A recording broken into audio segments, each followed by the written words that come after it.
the entire Muslim women in the category of the prophet's wives. That is one school of law. Yet, on the other hand, many have interpreted it to be specific to the prophet's wives, and I second the latter. That where the verse said, all wives of the prophet, clearly it is meant for them. And where Quran says, all believers, all believing women, we fall there. That's my understanding, and I don't force anybody to understand the way I do. Given the above mixed schools of thought, coupled with cultural and historical factors of Muslim women amidst the percentage of Muslim population in Uganda, we find significant gaps in their representation and participation in the public domain in Uganda. Ladies and gentlemen, as we discuss Muslim women participation, we should also know that in the national census puts all Muslims to be 14.6%.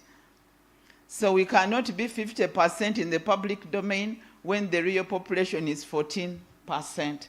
So we should combine all those factors. The next subheading is representation of Ugandan Muslim women in the public domain. The percentage of Muslim women in the public domain of Uganda is difficult to determine, as there is no centralized database or official statistics on this specific topic. However, below are some insights based on various reports and studies. One, the political representation, according to the 2020 report by the Uganda Women's Network. I hope it is represented. Thank you, Rita Achiro, for this work. Muslim women constitute about 12% of the total number of women in parliament. This is 2020 statistics. And then, which means 34 out of the 282 female MPs. In education, a 2019 report by the Uganda Bureau of Statistics, UBOS, indicated that Muslim women make up about 30% of the student population in the country, and doesn't state the level of education, whether primary or university or what. Then the workforce. A 2017 report by the Uganda Bureau of Statistics showed that Muslim women constitute about 22% of the female labor workforce in Uganda. This labor workforce is in both public-private sector, but it's a public domain altogether. And it includes the professional and non-professional. It is 22%. Leadership positions, apart from parliament, we have a study of 2018 by the Muslim Women's Association in Uganda, found out that the women hold about 15% of leadership positions in mosque and Islamic organizations. But these facts, just wanted to put it here, but it's challenged because mosque leadership has its own dynamics. And the women's section is led by the women, and the men's section led by the men. The overall is the man. So the reporting was not clear, but I wanted this insight to come here. According to the Uganda Bureau of Statistics report, Muslim women constitute about 22% of the female labor force in Uganda. However, it is important to note that this number may have changed since the report was released. Here is a breakdown of the estimated percentage of Muslim women in Uganda's labor force based on 2017 UBOS report. Total female labor force, as stated, is total female labor force, Muslim and non-Muslim, is 51% of the total labor force, and the Muslim women are 22% of the 51%. Are we there?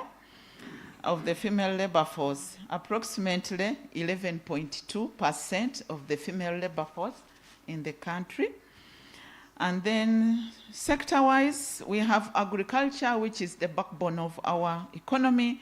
Muslim women are 23.1%, engaged in agriculture. Then we have service, 21.1% of Muslim women are engaged in service, including education, health, and social services. Industry, we have 15.5%. So having seen that is counter information, we can comfortably state the barriers affecting Muslim women's participation in the public domain. According to my study, barrier number 1, cultural and social barriers. Cultural norms and social attitudes often place restrictions on Muslim women's public role.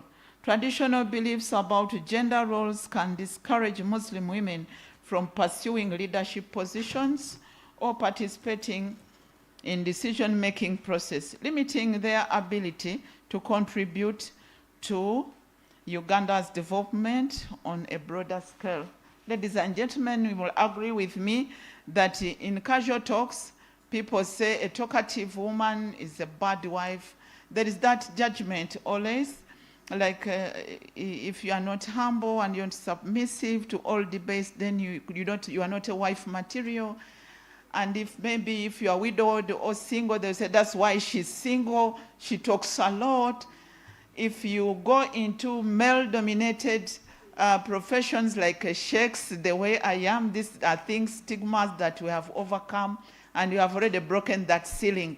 So the thing is, cultural norms and biases of stereotype among people, including women themselves.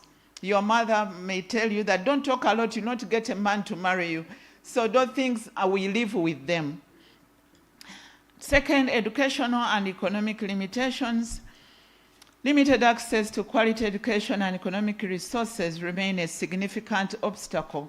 Financial constraints and inadequate scholarship opportunities often prevent Muslim women from pursuing higher education and developing skills that would allow them to engage in public life fully. Additionally, workplace environments and education institutions may lack the inclusivity needed to accommodate their religious and cultural practices, creating further barriers. So sometimes we have had, a girl opts for a certain school and they say, here you cannot cover yourself because our uniform does not accept that. We have had schools where you have no prayer place, but we are overcoming that. Interreligious Council, we salute you for that, and I'm one of the advocates. So 3 is policy and representation gaps. Lack of targeted policies addressing the inclusion of Muslim women in government programs and decision-making roles leads to their underrepresentation. Without clear initiatives that address the unique needs of Muslim women, they are left out of important national conversations, affecting their ability to influence policies and programs that impact their communities. To be more specific here, when you are maybe in public spaces like here or in a hotel or at a public function, Muslim women are used to sit separately. In our cultures, we say this side is for men and this side for women. And some women are very serious with their religion and they say, if that's not provided for, I'm not going. And perhaps it's the best advocate that you have in a team. So unless policy and representation, as you decide on that, unless they are represented on the table, this stigma or this lack will continue. Of course, the religious misconception, as discussed in the different schools of law, one school of law thinks that all what is required of the prophet's wives is the same as the ordinary woman. Recommendation to government ministries, departments, and agencies, I recommend as follows: to fully unlock potential or the potential of Muslim women and address these barriers, we must take action at policy and community levels.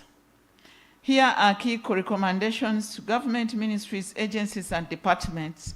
1, create inclusive policies and improve representation. As you write a policy in the different ministries, government, Ministry of Gender, Madam Nakafera has been represented. Please invite us, the technical team, to advise whether it is workable or not. Government institutions should establish policies that promote the inclusion of Muslim women in public and leadership roles. Ministries should ensure Muslim women are adequately represented in communities and decision-making bodies to bring diverse representatives to public issues. 2, implement capacity building programs. We have so many recommendations that are shelved, but they are not implemented. Training programs that provide Muslim women with leadership skills, public speaking, and organizational management should be prioritized. By equipping Muslim women with the necessary tools, we empower them to navigate public roles with confidence and expertise. 3, enhance community awareness campaigns. As we fight for this, ladies and gentlemen, Muslims in this room, are we aware that there is a problem anyway? Or we are just comfortable and everything, Allah will change them by design? It is true He changes by design, but count yourself to be part of the process. Partnering with religious and community leaders to address misconceptions about women's roles in Islam can shift cultural attitudes. Community awareness campaigns that educate you are out of Islam. So this needs to bridge, some work is needed to bridge the education and the theological gap. In conclusion, ladies and gentlemen, just like Muslim men, Muslim women have both the right and the potential to shape Uganda's future alongside their peers. Allah says in the Holy Quran, chapter 9, Surah Respect in public domain.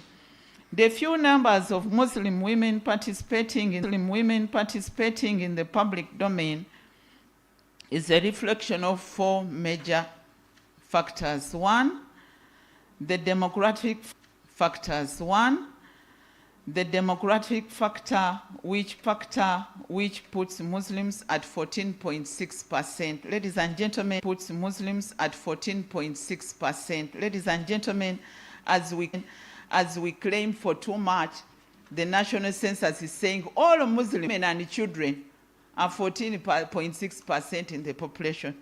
So we shall, this breakthrough should be visible, members. This breakthrough should be visible, members. There is a common saying that they say behind every successful man there is a woman, which means I contribute by silently. I advise my husband when he's going for a meeting, please say this. No, we want our contribution to be both invisible but also visible and measurable. So if a man delivers very well in parliament and you say it because he has a wise woman, we don't count that. So I intentionally say that visible contribution. The following should be the solutions to the above barriers. 1, ensuring consistency and awareness about our own status. Muslims in the room, are we aware that there is a problem? Are we aware of the magnitude of the problem itself? And if we sing that song today, are we singing the same song after we have gotten funding from a certain posh, Sometimes we are not consistent. We speak like this, you call me to give a keynote, and then tomorrow I give a different keynote that we are comfortable. Those are lies. We need to be aware, but also consistent. The second is to retaining the Muslim girls in school. The level of dropout, we are still taking the statistics, is really high. There's one thing, enrollment or like joining school is one thing, but also retaining the completing school is another. Empowering the girls with Islamic knowledge. We need more shekats, ladies and gentlemen. They will let the women interpret the Quran by themselves. And I hereby claim that the idea taken here, the stand that I've taken is mine as me, and I don't force anybody to follow it. And then lastly, and separating Islam from cultures. Sometimes we fidget so much to see that the culture that I come from is supported by Islam, and I preach, bending towards my culture. To a greater extent, we don't even separate the Arabic culture from the Islamic teaching. So we should separate the two and know this is now divine, this is now culture. But let us do all that, all the above, within the limits of our respective context. If you know that it's going to cause harm, please don't be a source of even make us lose what we have achieved. We should do this in our own context. I submit.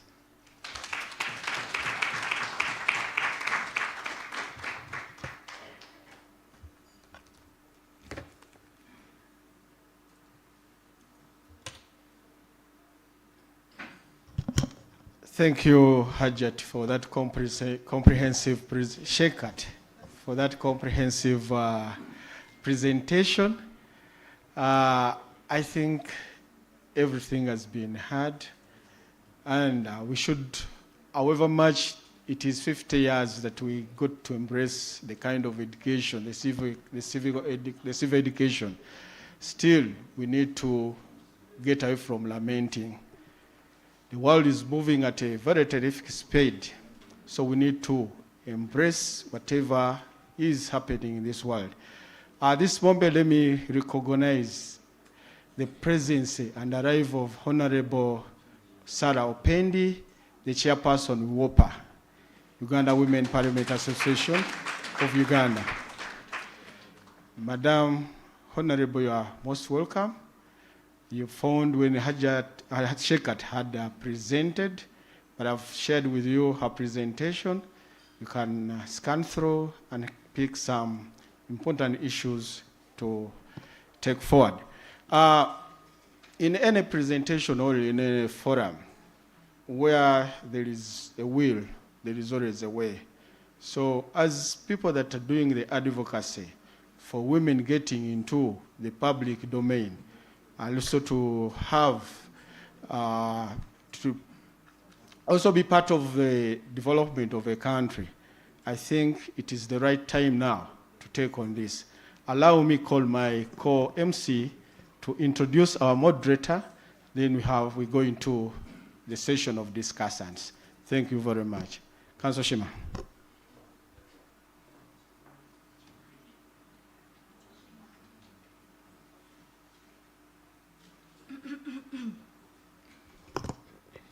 It would really be unfair for me to request you members to clap for Sheikhat again, but I really think she deserves a bigger round of applause because the presentation was very, very insightful, and I really, really got emotional with some of the sentiments that and stereotypes that people carry on in as far as women in Islam is concerned.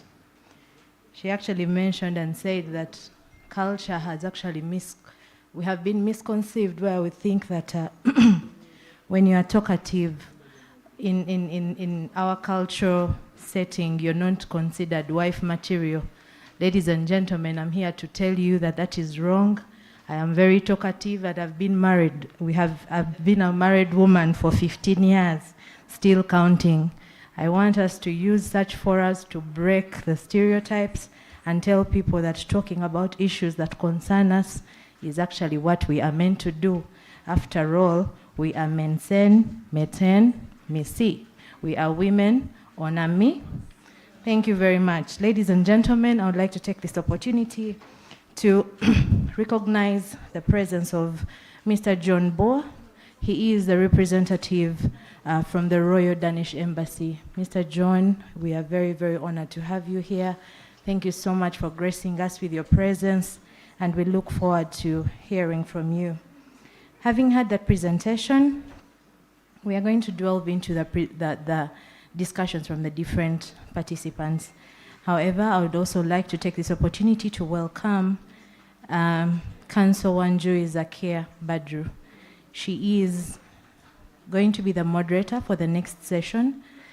Ladies and gentlemen, Council Zakia is a managing partner at Wanjui Partners and Company Advocates.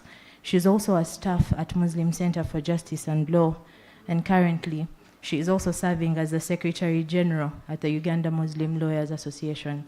Put your hands together for your moderator for the day, and she is going to also introduce the discussants for the conference tonight.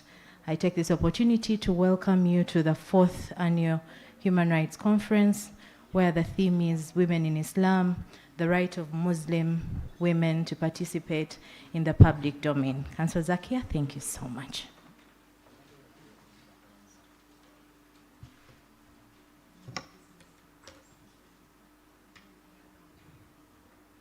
Assalamu alaikum wa rahmatullahi wa barakatuh.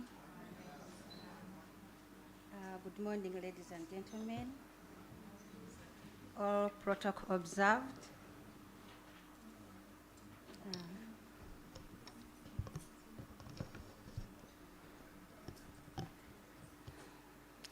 It's both an honor and a privilege to host such a diverse and knowledgeable panel of experts as we tackle a topic that resonates deeply with our society today. The participation of Muslim women in public life is not only a matter of individual empowerment, but also a critical aspect of achieving inclusive growth, equality, and social justice in Uganda. Our panelists today bring unique perspectives from various fields, including religion, advocacy, economics, and governance. Together, they will help us explore the cultural, legal, religious, and social dimensions of this issue, shedding light on the challenges and opportunities faced by Muslim women in Uganda's public domain. This discussion is a platform for open dialogue, understanding, and collaboration. It is my hope that by the end of our session, we will have gained not only deeper insights into the subject, but also actionable solutions to support the rights and aspirations of Muslim women in Uganda. Thank you for taking the time to join us in this critical conversation. Let us work together to create a more equitable and inclusive society. I recognize our audience, participants from those who are participating online. We have participants from Bujiri, Mayuge, Yumbe, countries like Indonesia, South Sudan, Kenya, Ethiopia, Nigeria, and Iraq. They are also following. Without further ado, let me introduce our esteemed panelists. The first panelist we have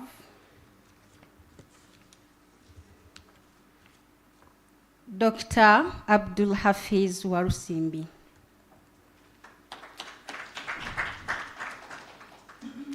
Dr. Abdul Hafiz Warusimbi is the Dean of the Faculty of Islamic Studies and Arabic Language and Head of Department Sharia at the Islamic University in Uganda. He has a PhD in Islamic law with qualifications in education, project management, Islamic banking and finance, and law.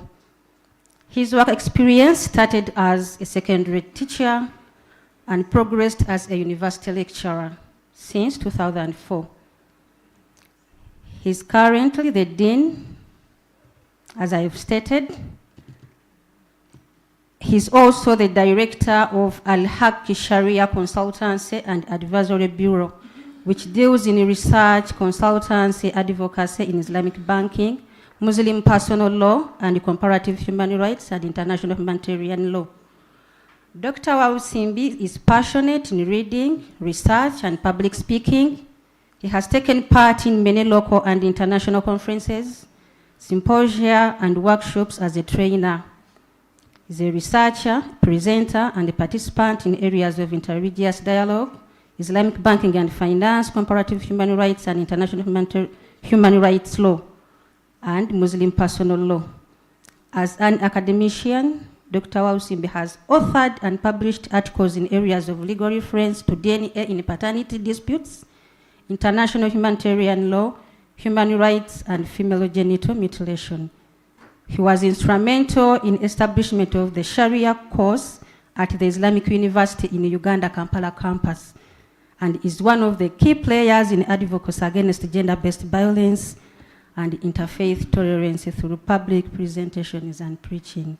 His motto is, "Success belongs to those who do their homework." Ladies and gentlemen, allow me to welcome Dr. Abdul Hafiz Wausimbi to take his word.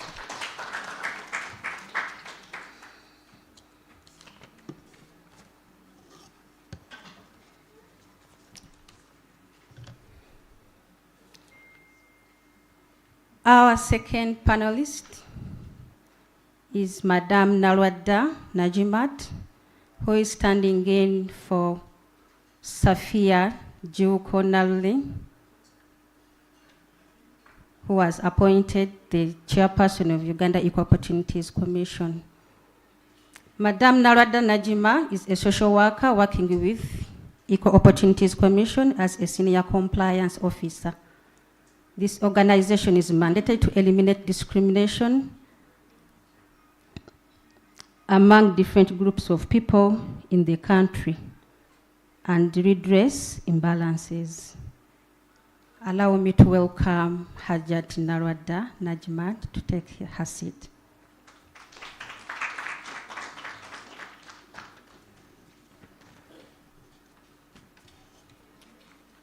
Our third panelist is Madame Habiba, Her Excellence, the Guild President of the Islamic University in Uganda, Kampala campus, female campus. She's a law student and very passionate about leadership. She's representing the youth on this panel.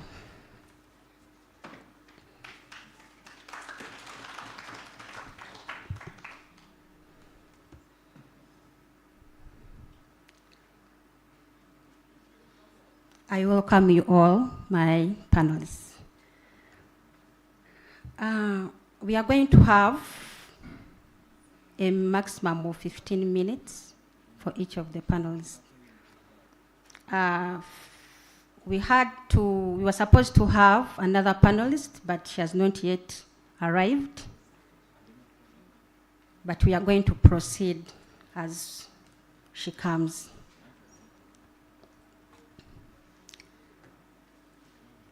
Let me take this opportunity to start with Dr. Abdul Hafiz Wausimbi. From the presentation we have heard from Sheikh Thurayya, she has given us her stand, and she expressly said that is her stand. She's not forcing anyone to believe in what she has said, but that is her stand. We know Dr. Abdul Hafiz Wausimbi with the biography you have heard all. I would like Dr. Abdul Hafiz Wausimbi to give us, with his expertise as a Muslim scholar, the position of Muslim women participation in the public domain. And two, is it an open right to them? Are there strings attached to it? Are there guidelines that a Muslim woman should follow before putting herself into the public domain? You are most welcome, Dr. Hafiz.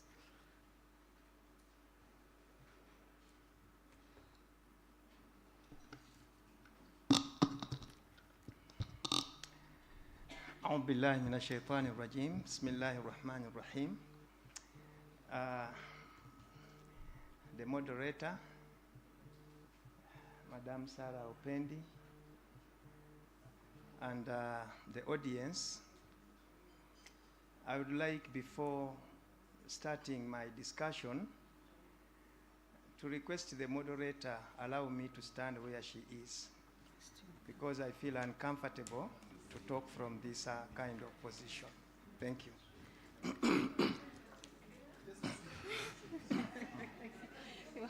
It's okay, you can come and take that.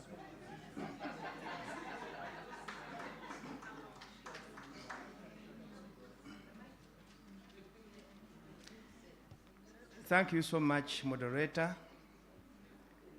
And I also want to register my vote of thanks to the great brains behind this kind of arrangement. I want to believe that this is a civilized way to go if we are to change the mindset and the way how things are supposed to be done in our communities. At the same note, allow me also to commend my senior Hajat Shekat Thurayya Namakula Khamis. I have known her for quite a long time, and I don't want the public to miss the fact that she was once my lecturer at the university. Within the limits of time that has been allocated to me, and having heard very attentively her presentation, allow me to share with you some few highlights from what I have picked, and then I can also make my position. 1, the right of Muslim women to participate in the public domain. As far as Islamic law is concerned, that is not disputable. It is actually provided for within the texts and the practice. The legal brains in this audience know that we usually resort to the precedents to see the practical translation of the legal texts. So from the Islamic perspective, we are guided by the Holy Quran as the grand norm of Muslims. We are guided by the prophetic traditions, but we are also guided by the practice of the companions and the successive eras of noble Muslims. So when we look at this topic, I can confirm without any hesitation that Islamic law has provided for the woman's right to participate in the public domain. That is the position of Islamic law, even though, as the presenter has said, once we go into the nitty-gritties of the interpretations of the schools of laws, we might find some divergent views. I want to start by one model. Is a Muslim woman allowed to assume the position of judgeship, to be a judge? Because this is a public responsibility. And without taking you into the details of the interpretations of schools of thought, the summary is that as far as Islam is concerned, we have 3 standpoints. The first is, she's not allowed. Why? Because this is a public responsibility that requires interaction with the public, Yet there are certain reservations and restrictions as far as the woman's relation to the public is concerned. But again, there is a second opinion that says, why not? That's also another opinion, that as long as the environment, the working place is conducive, why not? If at all a woman has been allowed in Islam to issue public verdicts, and this is what we call fatwa, that you can actually approach her and ask her about the position of Islam on certain matters, and this position of issuing public verdicts is much related to judgeship, so why not?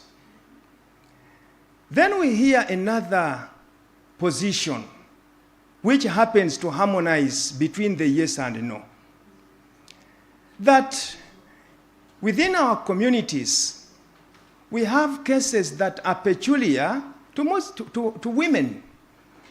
So let us assign those cases that are peculiar to women to be handled by Muslim women judges, and then assign those ones which are related to men, let them go to the male judges. Now this brings me also in the introduction to add my voice to what the presenter has said, the interpretation of schools of thought.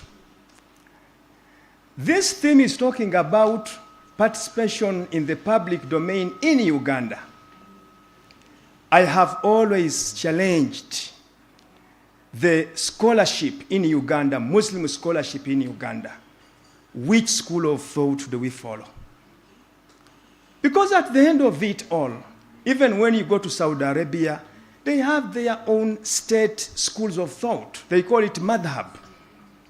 If you go to Pakistan, where I studied my PhD, they have their own, meaning that when we have different opinions, we come back home and say, this is our school of thought, and therefore this is what we go with. Another issue is the confusion between culture and faith has also become a very big concern. Sheikh Thurayya has hinted on it. Is everything Arabic Islamic? I'm just posing the questions. Is everything Arabic Islamic? Are there no situations whereby we see the Arab culture and it might be different from the Islamic culture? Don't we have situations, for instance, in marriage, whereby you find out that this is the way how Arabs marry, and actually this is their culture and not necessarily the Islamic culture? But as long as it does not contradict with the principles of Islam, then Islam shall pick it on. So I wanted, before I could actually move through very fast into my position on this paper, to make those issues clear. Now, ladies and gentlemen, allow me to put on a social-religious lens in discussing this paper.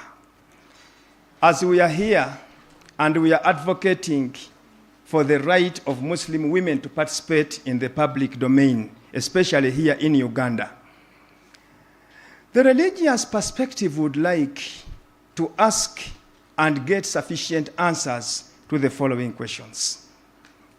Question 1, what is the necessity? What is the necessity? I have heard one of the presenters here, and he has said that there is need. If there is need, then the answer is given. Is there a necessity for the Muslim women to participate in public domain?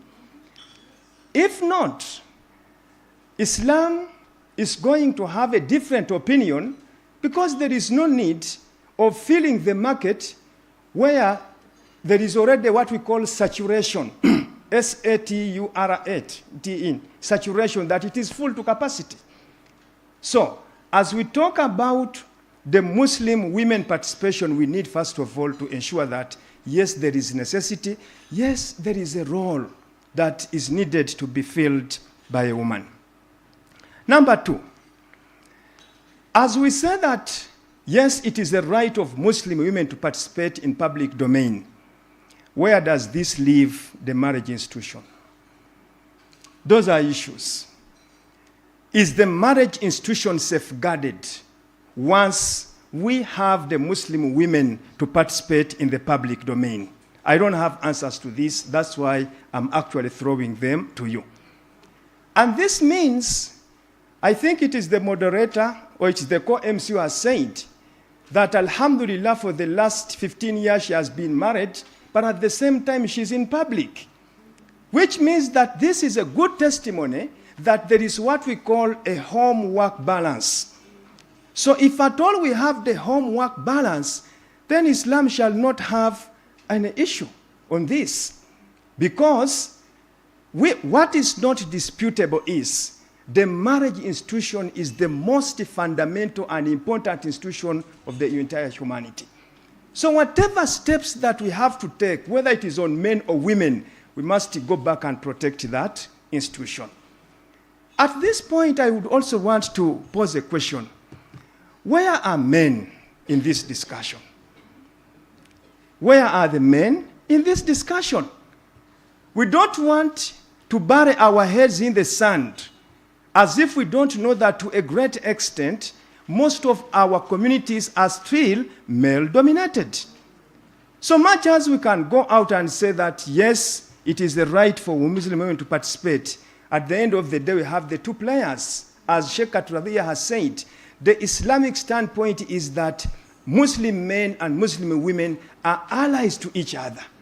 Meaning that in any discussion, we must move hand in hand with men so that they can also hear this story and appreciate it.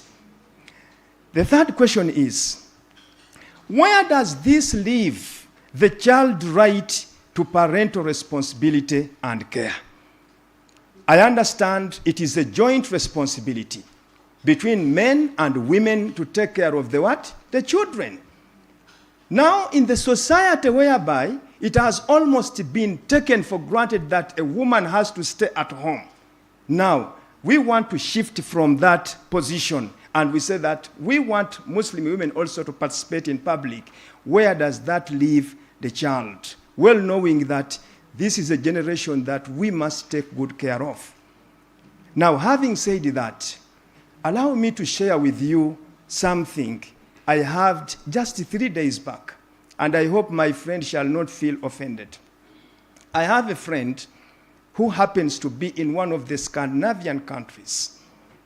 She's a woman, and she has the citizenship of that particular country. Now, because of having some issues with child care and responsibility, she decided to bring the children back home, here in Uganda. 2 days back, the government of that particular country has deregistered her because of the children. It says that if the children are of your citizenship and we don't see them with you, then you don't qualify to be our citizen. So, as we talk about Muslim women participation, by the way, even at place of work, they have given her a notice that, sorry, until you sort out that one. So where does that leave the child in that kind of the picture? Another point, as we advocate for this, have we already cleared the conducive public work environment where this woman is going to work from? Why am I saying this? It is open, it is public knowledge that as you compare the two sexes, women suffer more at places of work when it comes to discrimination, when it comes to sexual harassment, when it comes to insecurity, when it comes to even the presence of the feminine support systems. If this woman is a breastfeeding mother, is the place of work accommodative to address that? I have ever been in one of the Muslim institutions. Let this one go to record.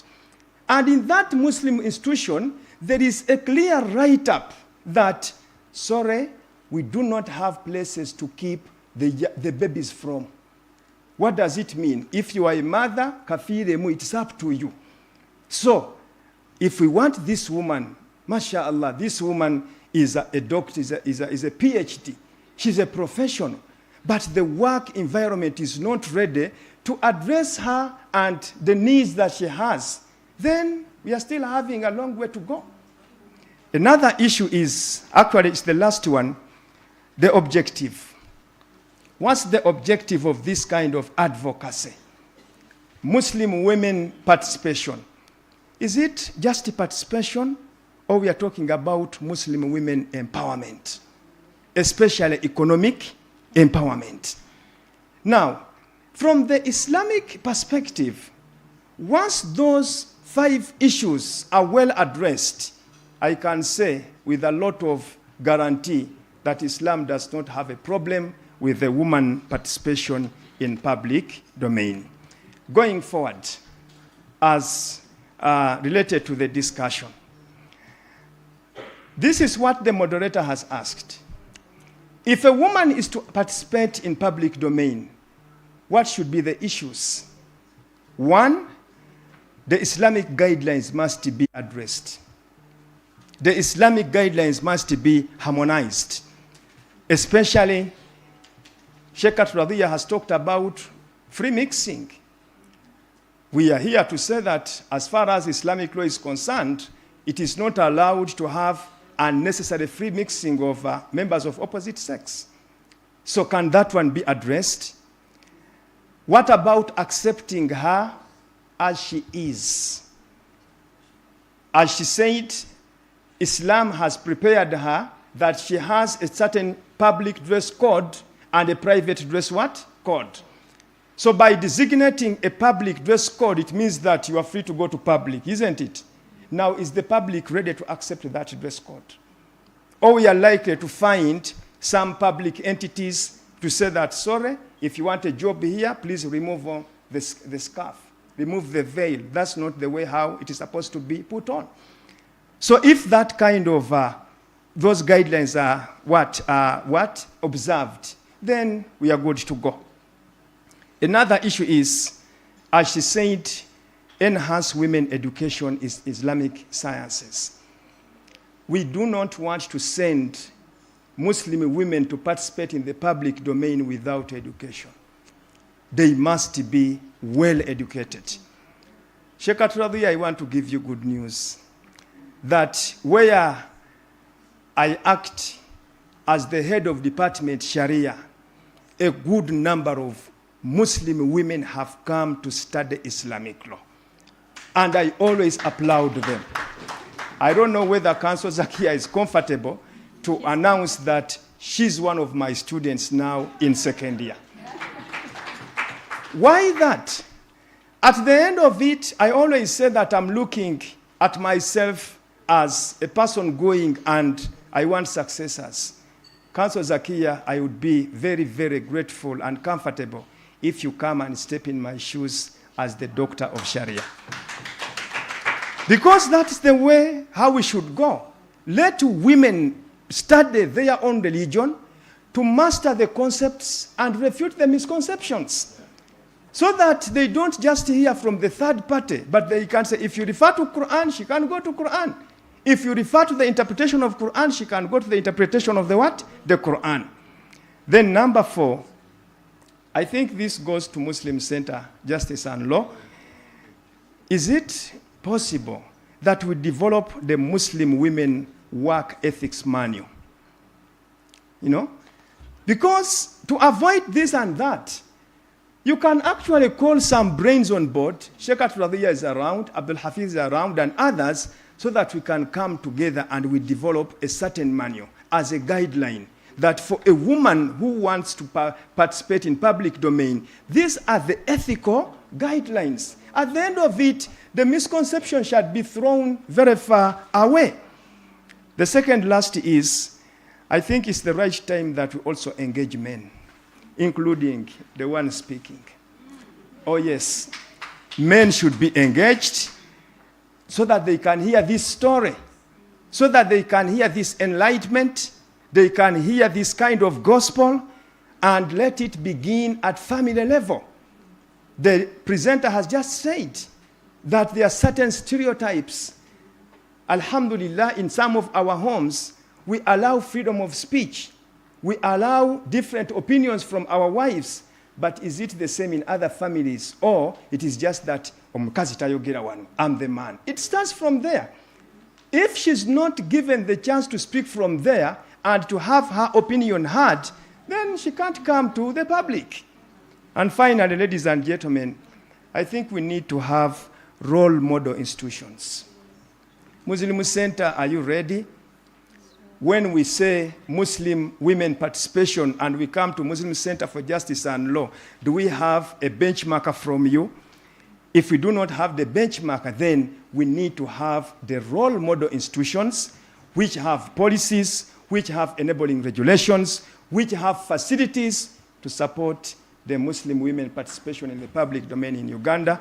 Ladies and gentlemen, I thank you so much, and these are my personal opinions. Thank you. Doctor, I request before you leave, I have one more question. Yes. Actually, I have to first thank you. You have ably submitted on even the questions I was planning to pose. Okay. But for emphasis, because I was going to ask about the applicability and then the role of a Muslim scholar or leader can play in promoting Muslim women's participation in public domain. Okay. I believe you have also talked on that, but for emphasis, I request that you, because you've requested the engagement of even men, we have seen that the different opinion of the scholars. So for that reason, I request you to at least submit on the role a Muslim scholar or leader can play in promoting the Muslim women's participation in public domain. Thank you so much. Okay. I want to thank you so much, and as you said, it is actually for emphasis. What could be the role of the Muslim scholar or the Muslim leader in ensuring Muslim participation in public domain? One, it is advocacy.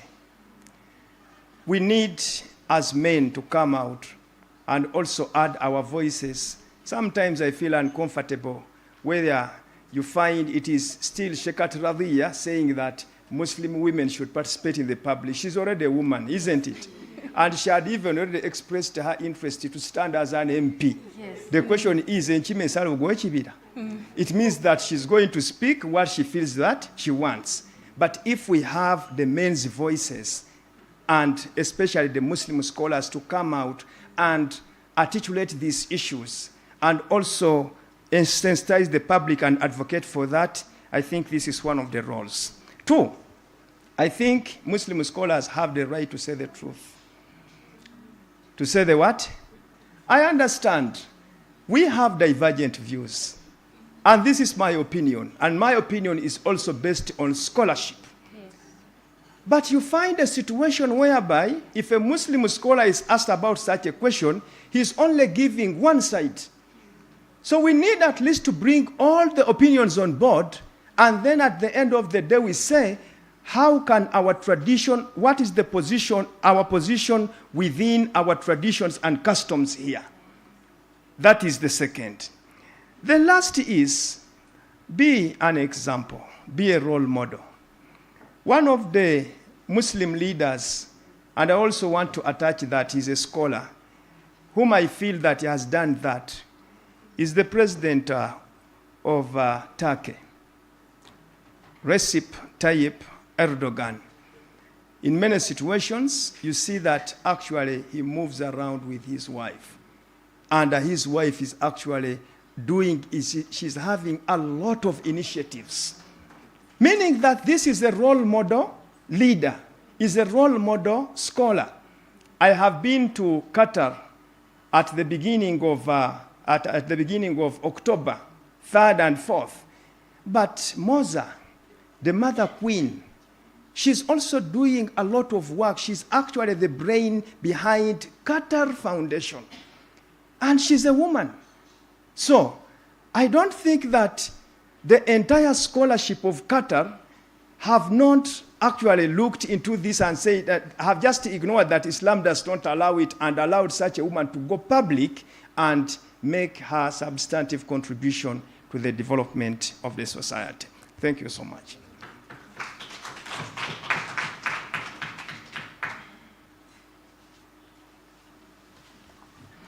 Ladies and gentlemen, a round of applause to Dr. Abdul Hafiz Wausindi. We thank you so much for the deliberations.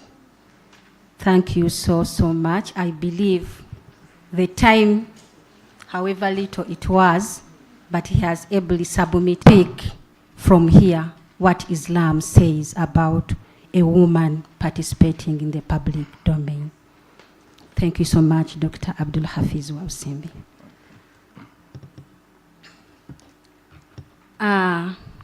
We now go to the second panelist.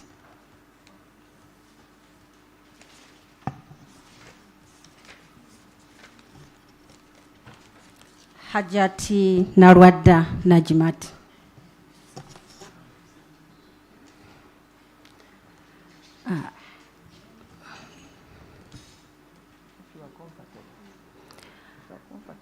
Yes.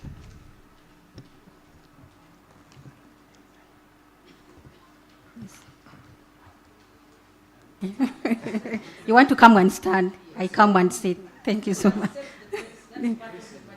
Okay. Okay, you can come.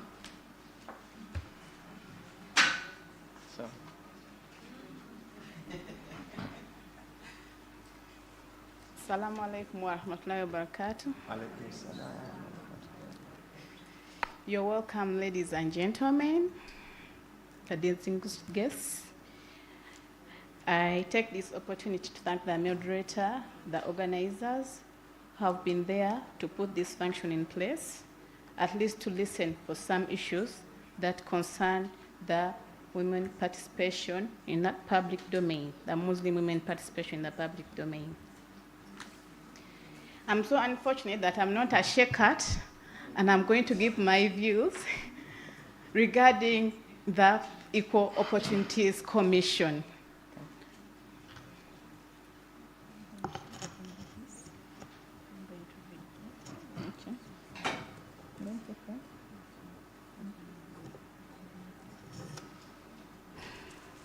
Okay.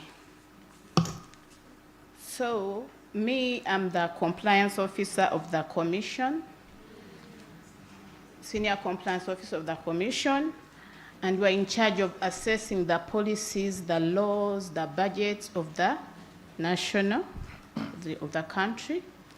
And we are also related to gender and equity issues. As the commission, we are mandated to eliminate all forms of discrimination and inequalities among different groups of people, of which the Muslim community is part of it. I'm not a misplaced person in this place.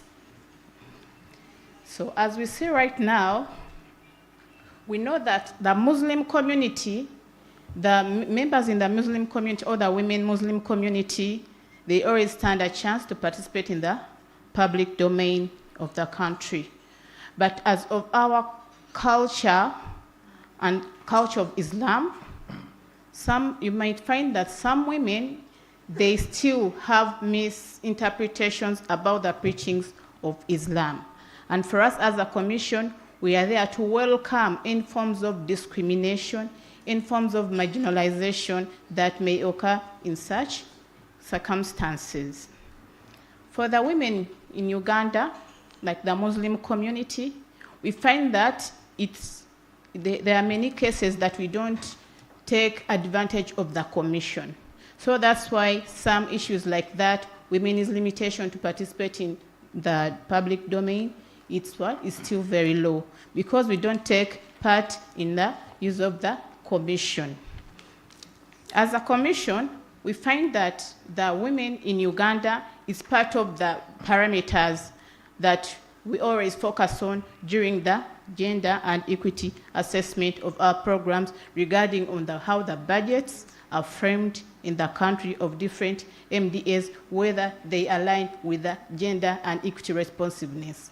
When we say gender and equity responsiveness, there we mean that all different people, different kinds of people, be it women, men, the vulnerable groups, the marginalized groups, they should be at least be included or budgeted for in the budget papers of different MDAs in Uganda. So for the position of women, me as a Muslim, in my experience, what I see that we women are lagged behind by the Muslim men, different Muslim men. Not all of you, but some Muslim men. First of all, for us to participate in the public domain, we have to get support from our families, from our spouses, such that we don't contradict with the teachings of Islam. Because as we all very well know that when we are participating in an activity or even moving out of your house, you have to ask for what? For your husband. But with that fear that we have inside us, we don't let ourselves be exposed to different issues.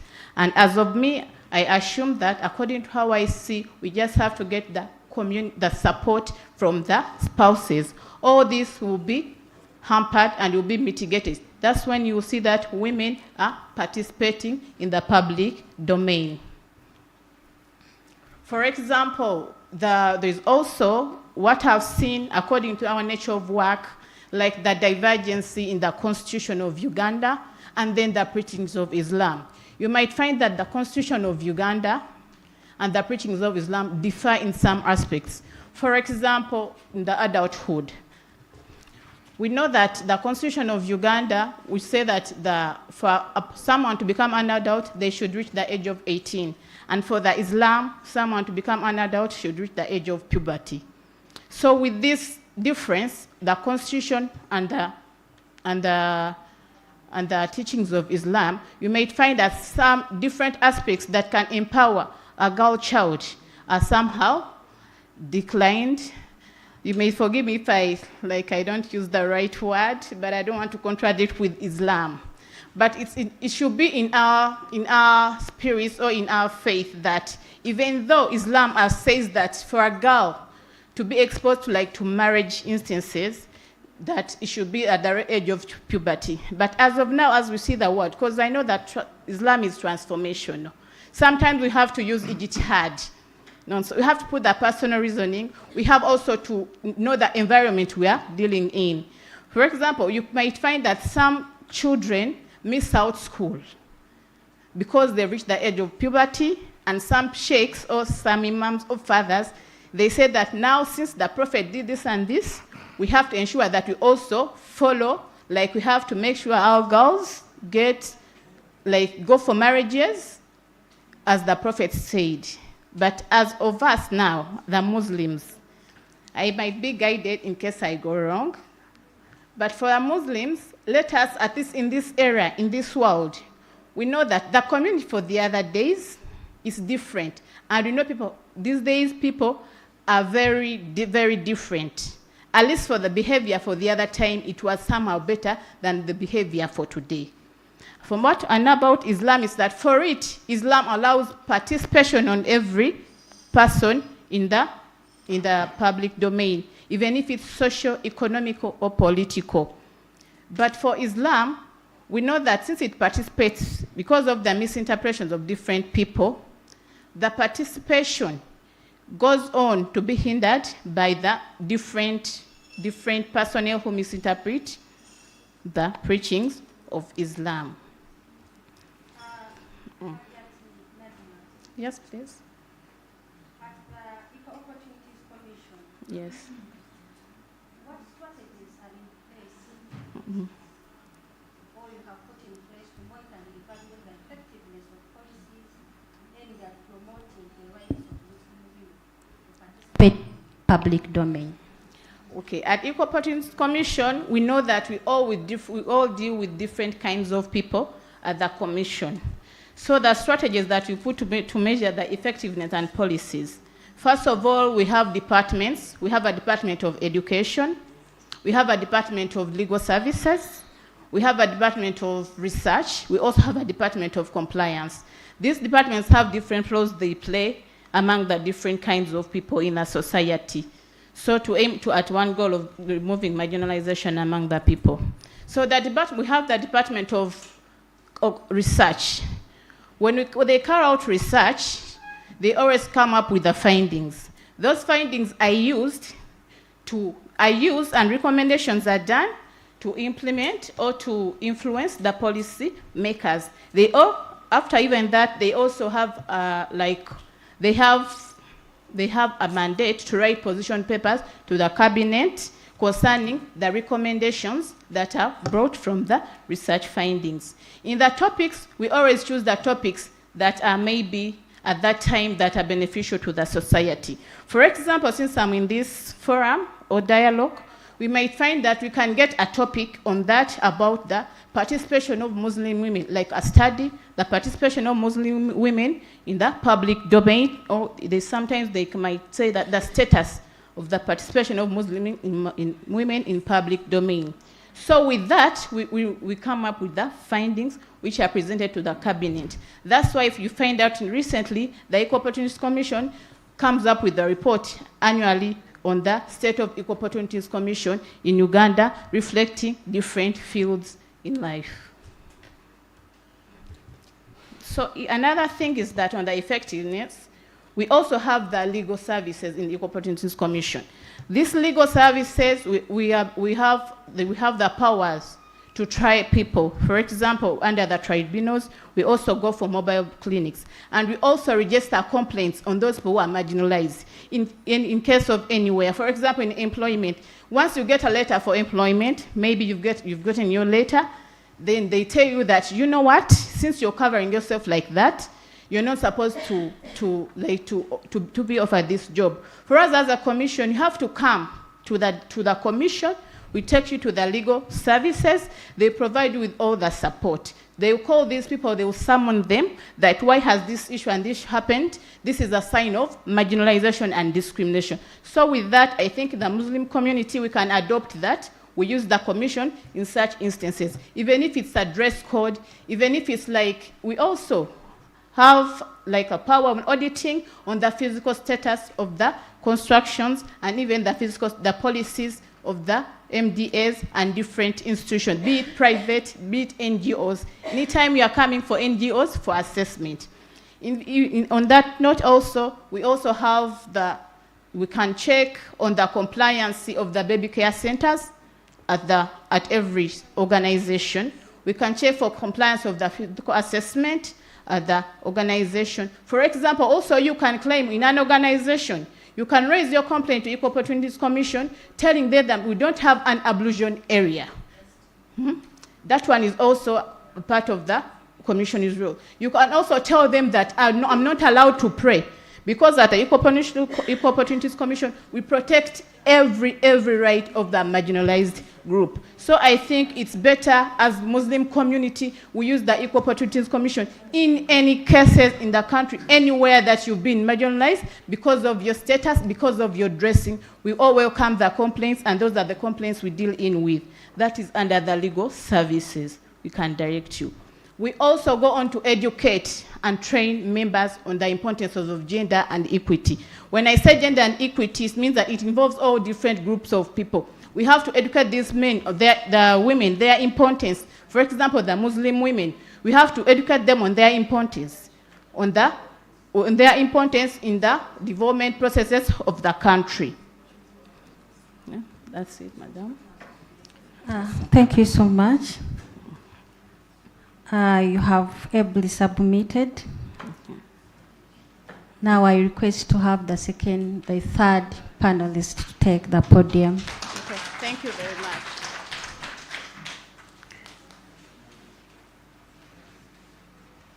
Ladies and gentlemen, the lady standing before you is the Guild President of IUIU Female Campus, a youth, a student of law. Thank you so happy much to have you in this discussion. Thank you so much, Hajjati Madam Habiba. Moderator. Yeah. My name is Habiba Amin, and I'm the Guild President of Islamic University in Uganda Females Campus at Kabuja. It's a purely female campus. Allow me right into the already established protocol. I don't want to disorganize the protocol. Allow me right into the already established one. So I'm going to go straight to the questions that have been posed to me. And of the disadvantage of talking about after so many people have spoken is that sometimes you realize that most of the things that you're going to say have already been said. So, but I've been asked what are some of the challenges that have been faced or that are facing the youth, more specifically the female Muslim youth. So many of the challenges have been stated, but I'll just tackle into those that I feel have not been said, and one of them is the lack of confidence amongst the youth, where most of us believe that we cannot do it. I remember when I was contesting for presidency, I faced a challenge where I failed to get an opponent to come and stand with me. So, and to an extent, I was going to go unopposed. And my opponent had to be forced to come and stand against me. Yes, I can use that. Yes, so lack of confidence amongst the youth has limited us to maybe take those public positions. If the youth can be mentored into and telling them that they have the ability and instilling that confidence in them, I think most of us can participate in those public positions. And then the other point I can talk about is the aspect of us women not believing in our fellow women. So we have a situation where they say that for a woman to be something, she has to look a certain way, she has to be a certain way. Okay. So for a woman to be in a certain position, there's a certain way this woman is supposed to appear. So which limits us as women. If you don't believe in your fellow woman, there is a certain way that this woman is going to feel that I'm not worth it, I won't be able to do it. You know, that limits us as women, that if we cannot support a fellow woman where we believe that men do it better than us, then there is no way we are going to participate in the public domain in Uganda. So we have to first believe in our fellow women. If a woman comes out and says, I want to stand as the MP, not woman MP, support her, even though she's standing with a man. So I believe that it is a challenge that limits us to participate in the public domain in Uganda. So I think the other challenge that we face is lack of mentorship. So most of us are not being mentored to take up such positions. How many people go to those deep villages to mentor those students? You realize that most of the mentorship are within the city. And most of the villages there, people do not know that they can actually participate in public service. So if we can come out and participate and mentor students, and tell them, most specifically the youth, female youth, that we can make it, all of you can make it, mentor them and make them believe in themselves. I believe that we can be able to participate in these positions. Then the other aspect has been said by Sheikh Thurayya, the aspect of economic challenge. Most of the students or most of the youth face that challenge that limit them to go into education. For example, we are starting our examinations, but you realize that most of the students are not sitting those examinations basically because they do not have the financial support to help them go into and complete their education. She has said it that yes, we can take them they can take part in those. We can take them. They go through primary, so you realize that by the time they reach secondary, there is no money. By the time they reach university, there is no money that will help them complete their education. So, and we believe that they cannot fully participate in the public domain in Uganda where you're not educated. There are normally limitations that for you to stand maybe as an MP, you have to have a senior 6 certificate or a university certificate. How do you expect a student or a youth who is not educated to do that? Yet there are limitations.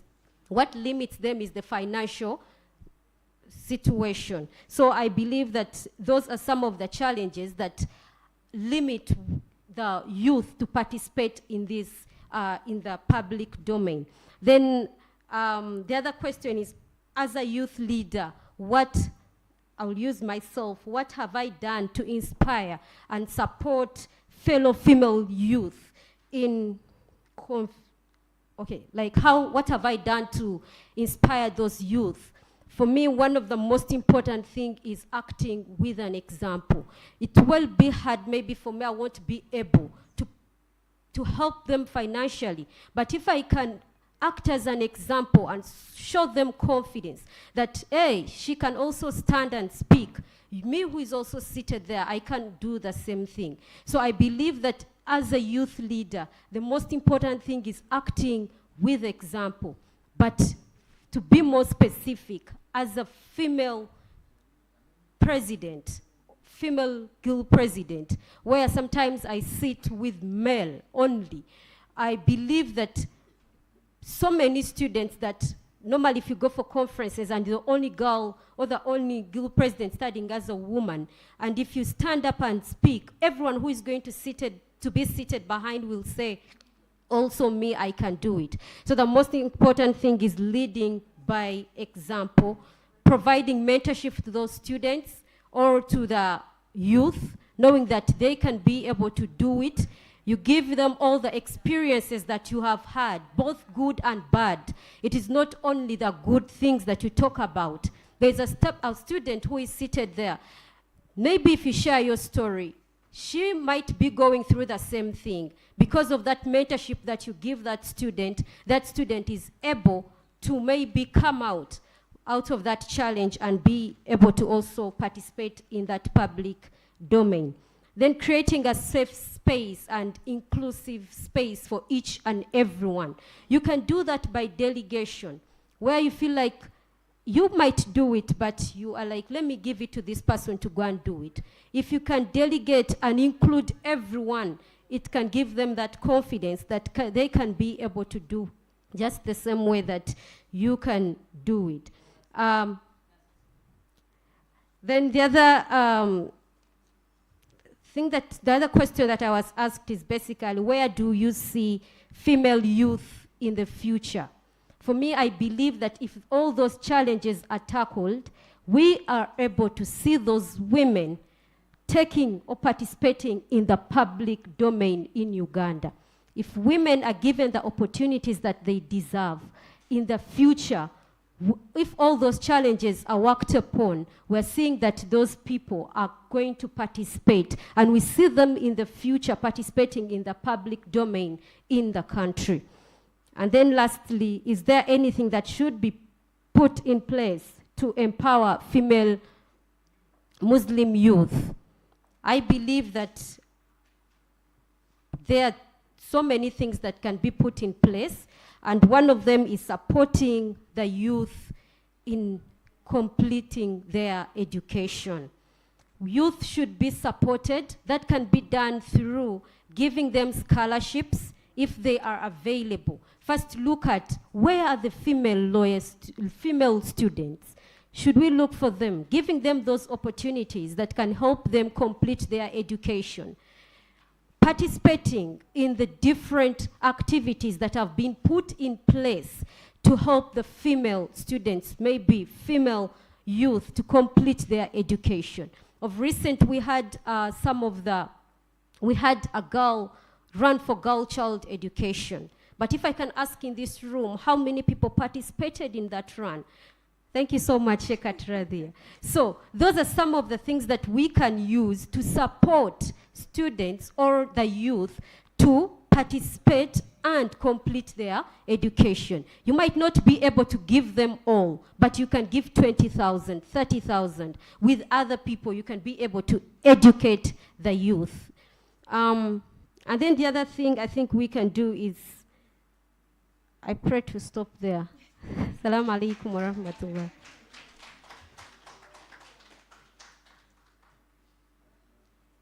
Thank you so much, Your Excellence, the good President of Islamic University in Uganda, Kampala campus.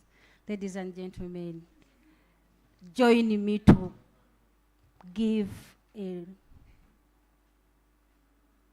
special thanks to Her Excellency.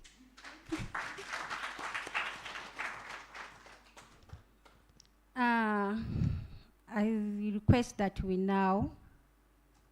I now engage the audience. If you have supplements, questions to the panelists.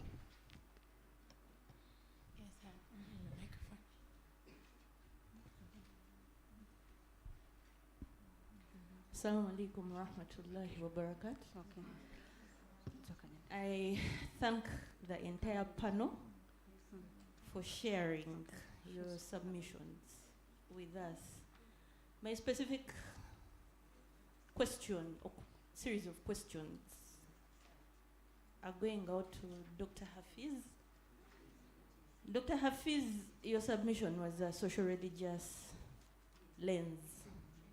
And I listened to you very attentively. However, I feel like from your submissions, I went away with more questions than answers. And this is why.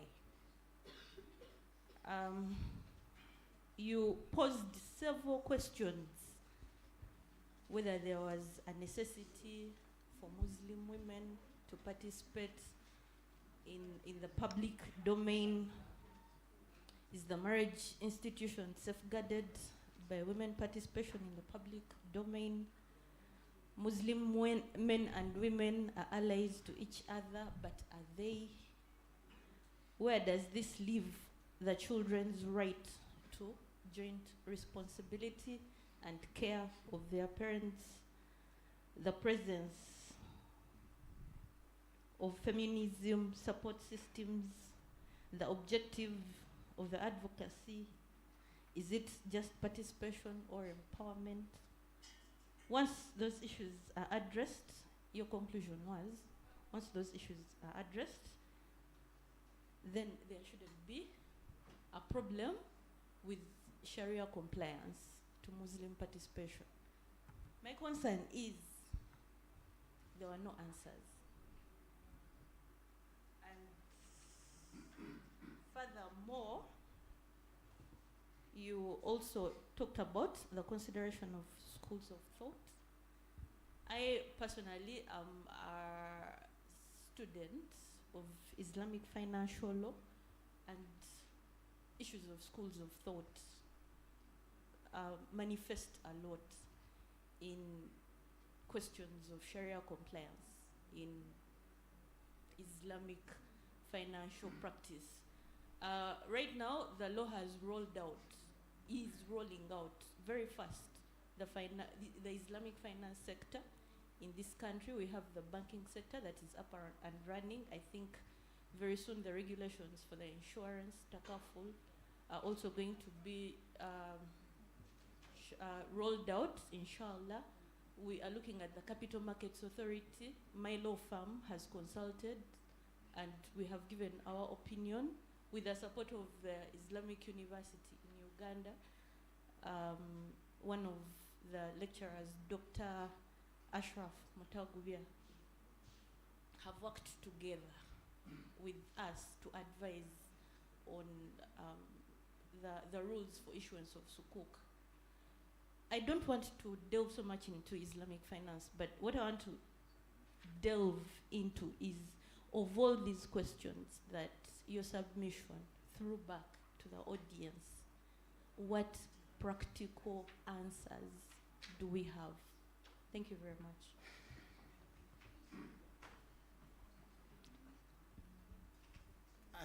Sorry, dear audience.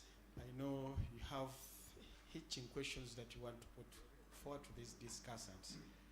Allow me at this moment. I know Honorable, she has a very tight schedule. She's supposed to be in Parliament. Allow me introduce or call upon Honorable Sarah Upendi, the former Minister of Health, State for Health, Land and Energy. She's the woman member of Parliament, Thurayya District. She has something and some questions to say, to pass over to this discussant. Allow me invite her to the podium here and have something, share something with you. We thank you for honoring our invitation. We thank you for sparing time and coming through. It is really a pleasure to have you at this historical event. Thank you. She's an advocate of women's rights.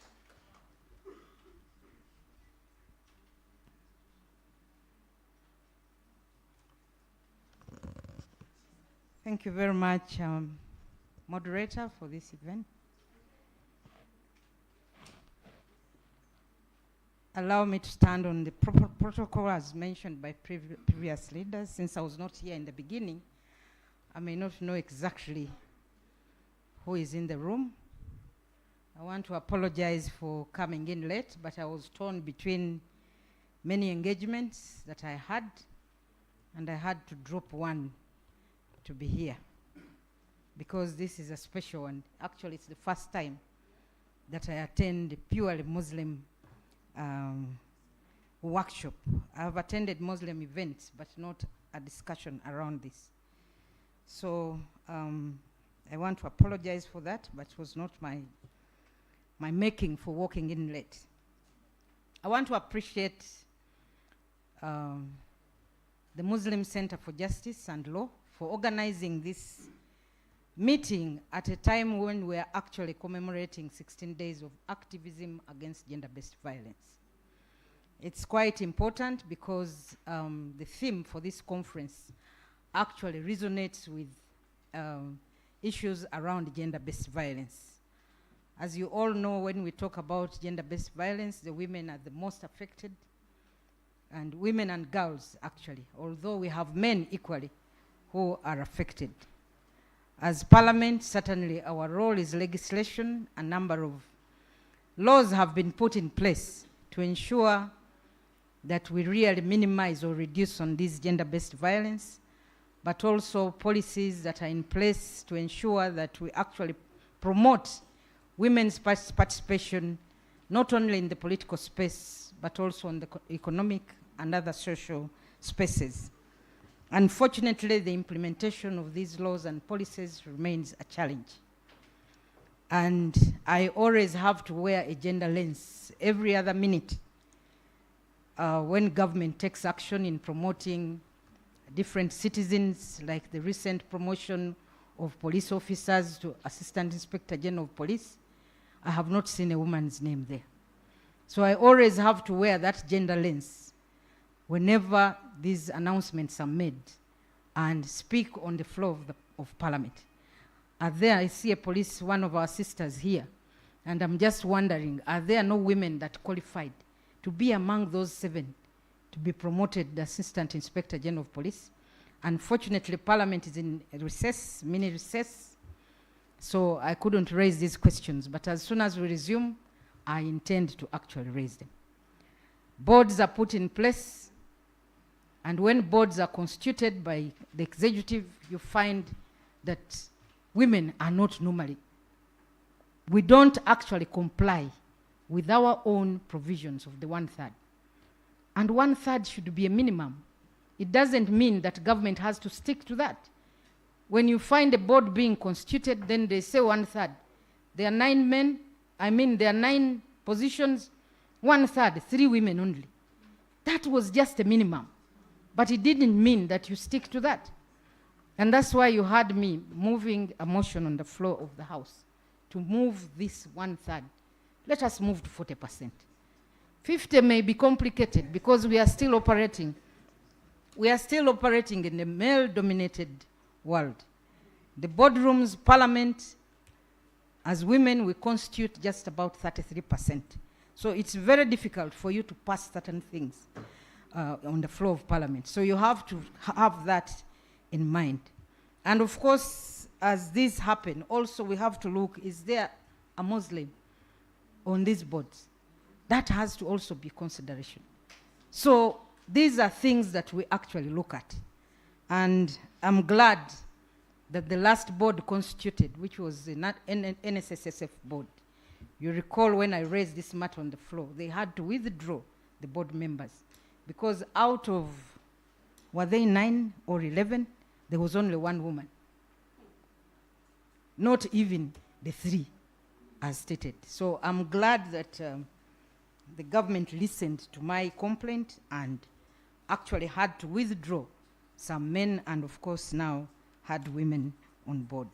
Now, considering today's engagement and specifically the right of Muslim women to participate in public domain, I want to state that I think while the professor was speaking, he said you are guided by the Quran, but I think I want you, honorable sisters and brothers here in this room, to note that the Constitution is the supreme law of this country. And the Constitution already provided for gender equality. The Constitution makes it the role of the state to ensure that women's participation or women play a key role in society. Women play a key role in the governance of this country. And therefore, we must ensure that the spaces are provided for all the women, irrespective of their religious beliefs, to actually participate. So the Quran is there, yes, but we have a constitution. And this takes me to the other point, where I had the Equal Opportunities representative saying that the Quran considers the age of puberty. How will you participate in these spaces, in the public domain, if we don't promote the education of women? It saddens me, actually. Thurayya is a district close to me, and majority of the people in that district are actually Muslims. It is in Thurayya, when I was serving as Minister of State for Health, where we had the youngest mother in this country at 13 years. Was she 9 years? 9. Yeah, 9. Yes, we have the youngest grandmother actually coming from the same place. So let us get away from this age of puberty as the age of marriage. That's where our challenge is. The Constitution talks of 18 years. But even 18 years is actually young age. You people who have children, look at your girl, your daughter, at 18 years. But okay, we'll close our eyes and say, okay, let it be 18 years. But can we then promote the education of our girls? To at least 18, she should be somewhere around campus or in a tertiary institution. But if we go on talking about the age of puberty, what is this age of puberty? I asked my neighbor. What is the age of puberty? So if a girl gets her menstruation, that's the age of puberty. Actually, I want to believe so. Can I complete this statement? If a girl then gets her, starts menstruating at 8 years, that's an age of puberty. Yeah, because she can actually bear a child. So at 8 years, age of puberty, okay, we can marry you off. Let us get away from some of these things. And these are the things that actually limit the participation of the girls, women, in these public spaces. There are areas you go to and you find very few women, engaging in politics. Why? Because a woman's space is supposed to be somewhere else. A woman's space is supposed to be, taking care of the family. A woman's space is supposed to be giving care to the husband and the family as a whole. Is this what we should be doing? So what is the education for? If you have promoted or educated a girl and she has completed school, so what was that education for? To go and caregive? No. I don't think that was the intention. The intention was to engage this woman in these public spaces so that she can be able to contribute to the well-being not only of the family, but society and the country as a whole. So my call to all of you is to ensure that we, as the people seated here, can we be champions of the girl child education? Can we help a girl where we can? Because we cannot do everything. Government cannot do everything. But we have girls now, the president was speaking, who have failed to complete education. We can't help everybody. I cannot help everybody in my constituency. But there are those, you know, you look at somebody and you pick this girl and say, let me run with her. That one you have helped is a difference. You have actually made a difference. Not only in the family where she comes from, but in that community. And this girl, knowing that you helped her, will tomorrow also help another person. So can we be the change that we want to see in the world? But most importantly, let us know that what men can do, women can do. However, that said, let us also know that God created men first and then created women to support the men to manage the creation that he had put. That does not make a woman an inferior person. We are supposed to be helping you men who are seated here, because God realized that you can't manage his creation alone. So we are co-managers. And if we are co-managers, we demand for respect, but also women, please respect the male gender. Do not go up there because now you're a professor, now you are a member of parliament, you're a minister, you have money, you are doing well in business, and then you forget your other role. Your other role, the role of caregiving, was left to the women. That's why you see that right from the beginning, women, it was the men who would go to work, and the women were there to manage the home. However, things have changed now. And when things change, it does not mean that you completely give up your role as women and leave the home to the house girls. This is what is happening. The women have no time for their families. And those who have money today, when the children demand for their time, please mommy, please daddy, when will I speak to you? The best is to buy a phone, a smartphone, and give this girl. Sorry, I came covered because sometimes. So these are some of the challenges. Parenting remains a key role of both the parents. But as mothers, let us not forget our role as caregivers also. Let us not leave the issue of parenting to the phones now, because that is what occupies the children. Let's not leave the role of parenting to the maids. Even if you are working, spare time, have time for your children. We all work. You find people now, I don't have time for this kid, nursery school, boarding. Surely, how will a child have love for the parents? This is why children are now, the teachers are their masters. Teacher said. Even if the mother says, even if the father says, they don't know, the teacher said. Because you have left the children, handed them over to the teachers. So I'm not here to give an address. I was just supposed to be responding to what the discussants talked about. I want to entirely agree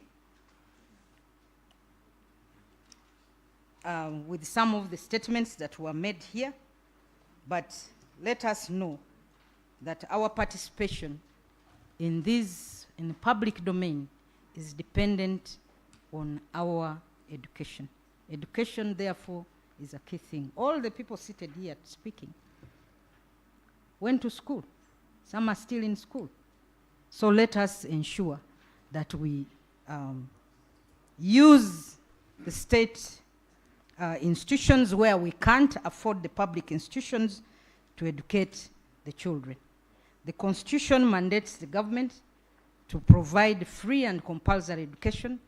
And of course, the education is not free, but at least the government has tried as much as possible to have schools closer to the population. In every parish in this country, there is a public primary school. In most of the sub-counties today, as we speak, we have government secondary schools. So let us use those institutions to encourage the children, specifically the girls, because that is our focus today, to actually go to school. And then let us also join the political space. We are still very few women. When you look at women participating in constituency, forget about the district seat, which is crowded. Most of the women go for the district seat. But we have the constituency seats. We have left those for the men. In parliament today, we have only 12 women who are in the constituency seats. Somebody will ask, what about you? I started off from the constituency seat. I was actually among the first women. I was a student at Mcjl by that time. When the Constitution, no, before even the Constitution, when they opened up the political space to allow women, there was elections, and then I said, but why don't I go and try this? Remember the movement system? That was 1996. I went as a student amid this noise from my parents, but I participated. And out of the 7 people, I was number 4, a young girl. For me, it was an experience, but also to tell people that women can also participate, because it was only men everywhere. So I was a favorite of the public, but too young to be considered for the position. When I came back the next time, they said, you are very good, but this position is for a man. You go for the women's seat. Can you imagine? You are good, but go for the women's seat. We shall vote you there. So that was the conversation. When I came back again, and of course the issue of being young still remained an issue. When I came back again in 2006, I was told that you are not married. Now we cannot send you to parliament when you are not married. You can imagine. But others said, you are too good. Leave this seat. Go to the women's seat. Now I went to the women's seat. They are saying, leave the women's seat. Go to the men's seat. Surely, what do you want? Where is the woman's space? So I want to encourage you. We have these spaces. We have the district space seats. We have constituency seats. But I know what keeps women. It is your right to participate in the public domain, but what discourages women now with this social media is the online abuses. That one can tear you. The moment you declare, if you keep on to social media, you may be discouraged before even the nomination date. Because you're going to be abused, all kinds of things will be brought out, and that discourages women. There are people who don't want to be. For you to be in politics, you need a thick skin. You actually need a thick skin. So, but of course, the other bigger challenge, while it is the right of women to participate in this, in the public domain, the other bigger problem, which somebody even mentioned, are the finances. Because you actually need to have finances. For me, when I started, I bought two long dresses. And I kept putting on this one today, tomorrow the other one. 2. And then somebody added me. So you need money. And somebody came and offered his vehicle to at least take me to the rally, because I used to walk. Yeah, I would walk with some young people. I had about 5 of them who would come home just to accompany me.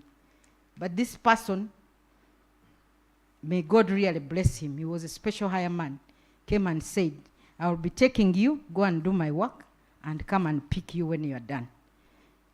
And we remain friends with this special hire man.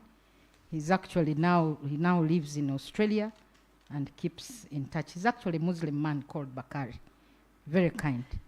So you need actually resources. You can't get into politics without resources. But the public domain is not only about politics.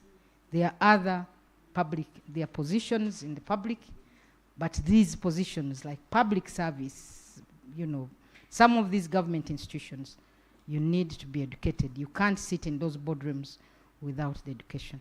So with those few remarks, I want to thank you very much. I don't know who Nambi is, who kept calling me. Yeah? I don't know who she is. She kept calling me. I had actually delegated one of my colleagues, Honorable Hanifa, but unfortunately, she traveled to Mombasa for the athletics. So she brought me here. Thank you very much.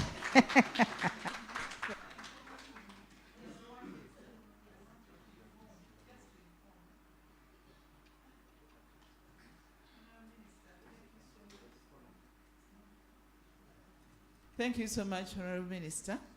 The issue of puberty, age, and what, I've always faced that question on many forums. Even yesterday, we are at Girls Not Brides Summit, and I was a panelist.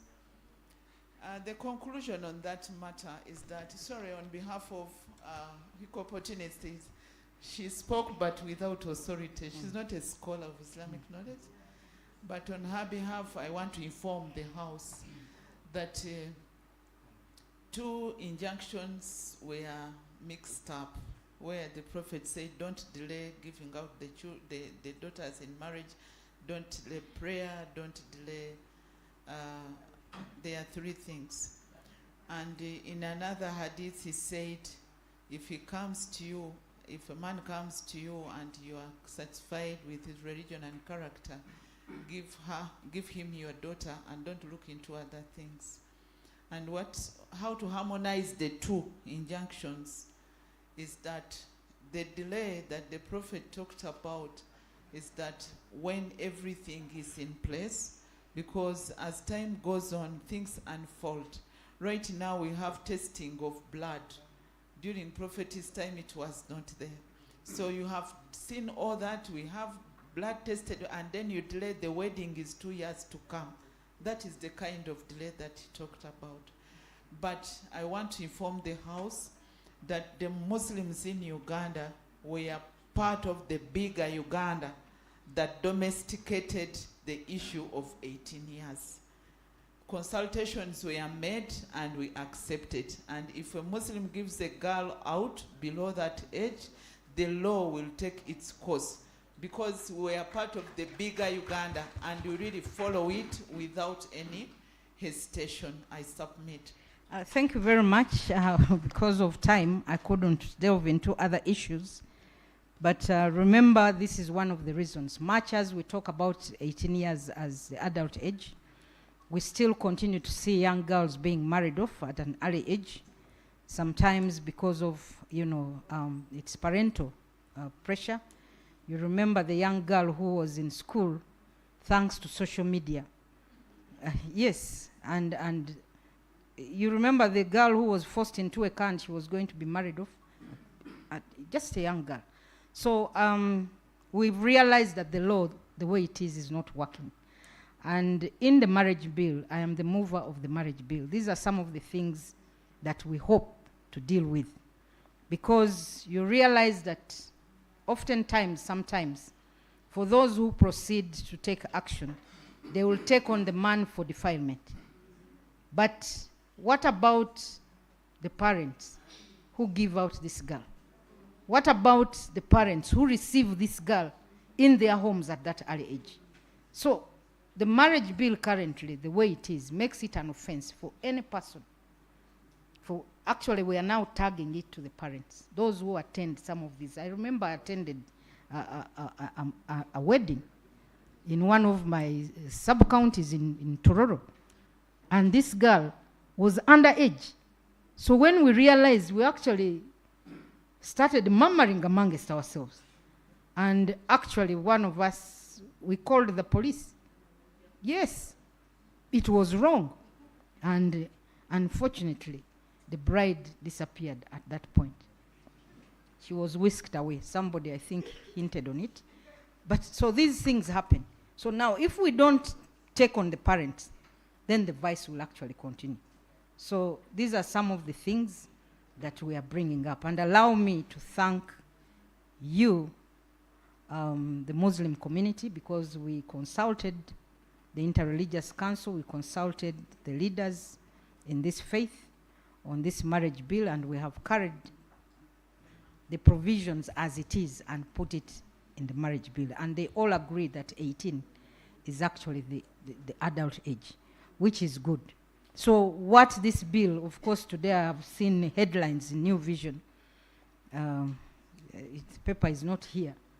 But let us know that this bill is a well-intentioned bill, but a bill that will actually help to promote the rights of the women as equal partners in a marriage. She was talking about property. You know that this remains a topical issue, and it's very unfortunate. We've had court rulings where the women have actually been the most affected. There is one case I have asked the lady to appeal. This is a case of a woman who actually got married. The Muslims, you are okay, but in other religions, people get married. They are not married. They are married in courts. They are living together. They are cohabiting. And that is actually a common norm. So this woman lived with this man, produced children. Now they had misunderstandings, and of course now the marriage completely broke down. So they went to court for divorce. Now what has happened is that the woman put in her finances to actually build the house. Now the question is, who owns the land title? It's in the man's name. And the man, unfortunately, despite living together, they now wedded later in 2014. Remember now, that is the record of marriage. That's the marriage certificate, 2014. So the previous, whatever story you are talking about, that I was working, I contributed, when did you get married? When? So you can't bring your receipts. I don't know, I sold this land, I put this building. It does not work. So this is why the marriage bill wants to get rid of some of these injustices.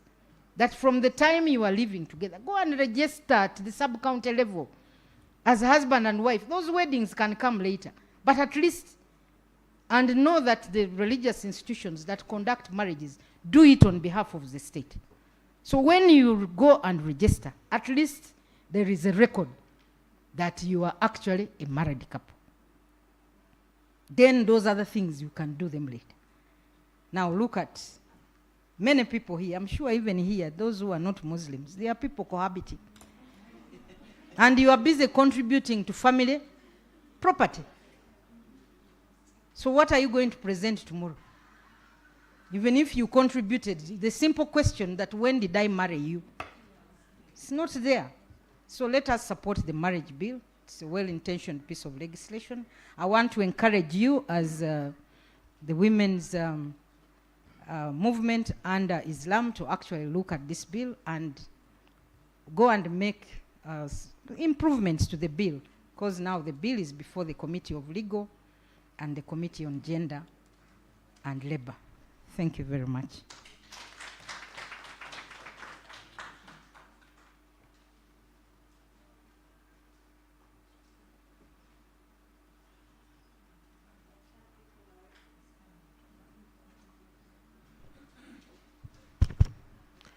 Thank you, Honorable, for the recommendations and observations.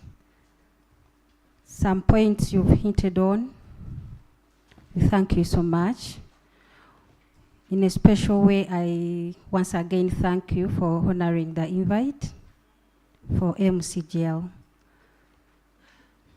the discussion or the recommendations by the Honorable Minister, was so good.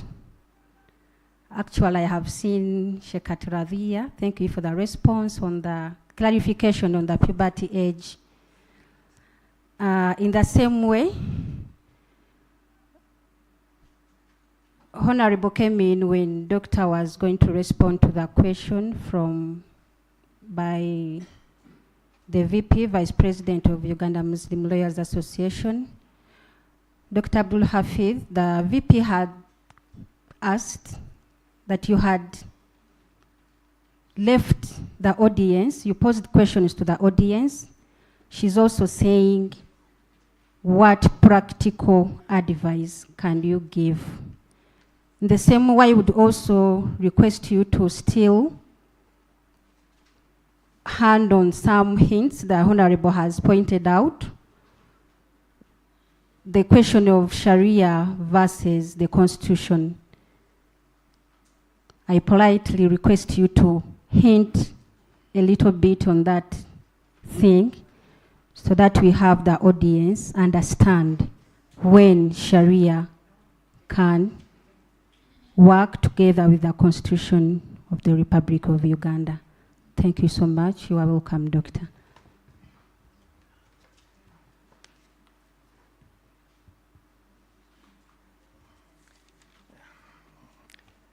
Thank you once again.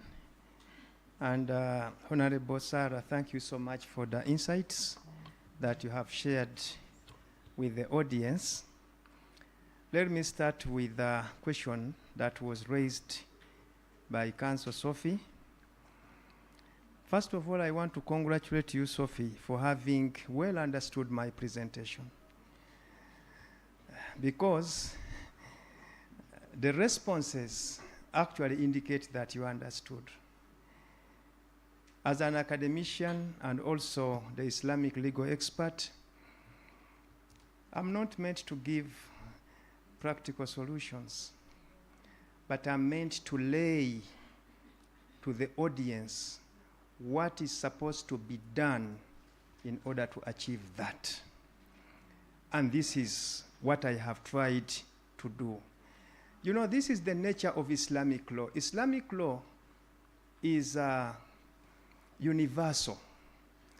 So by its universal nature, once you ask, for instance, what am I supposed to do in order to achieve this? Islamic law says, do A, B, C, and D. Once you achieve that, that's why I gave you what seems to be the challenges, especially as you talked about, you brought them back. And then at the end, I also gave what could be the way forward. So, I started on a point that the right of Muslim women participation is guaranteed by Islam.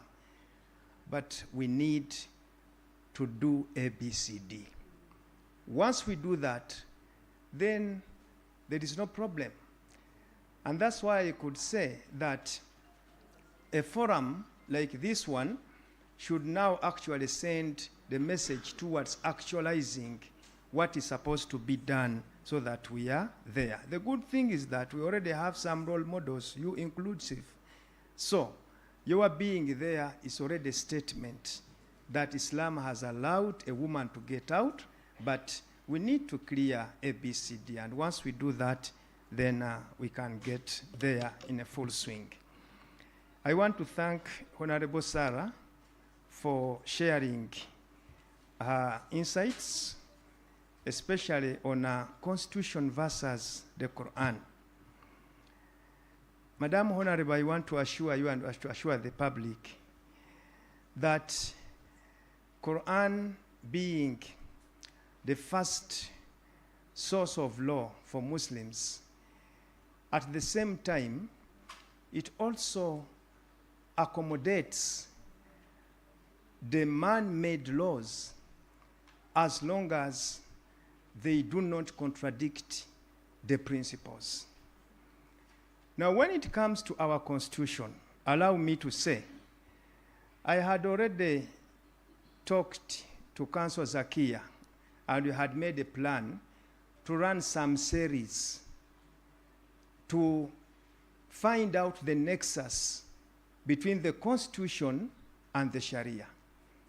And I can assure you that once you give matters of generals to generals, we shall be there. The biggest challenge we have is that any person who stands behind this podium and speaks, people think that actually he or she speaks on position of Islam and position of authority.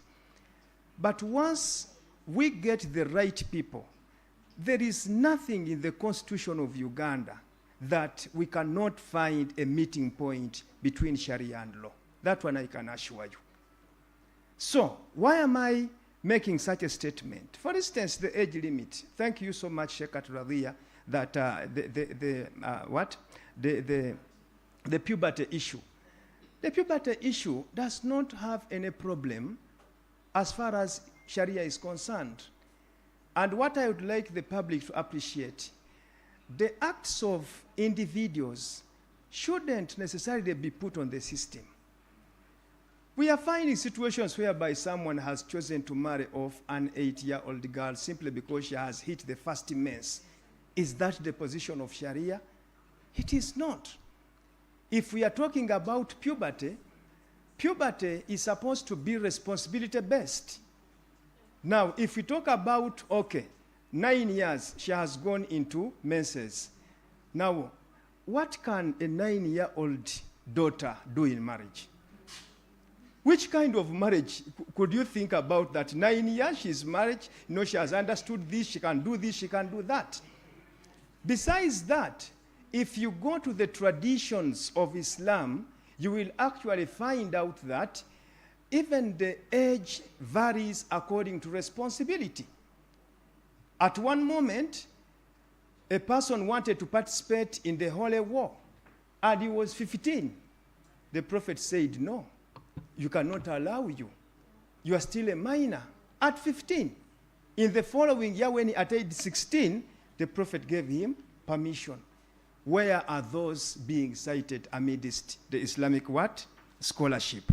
So we can say that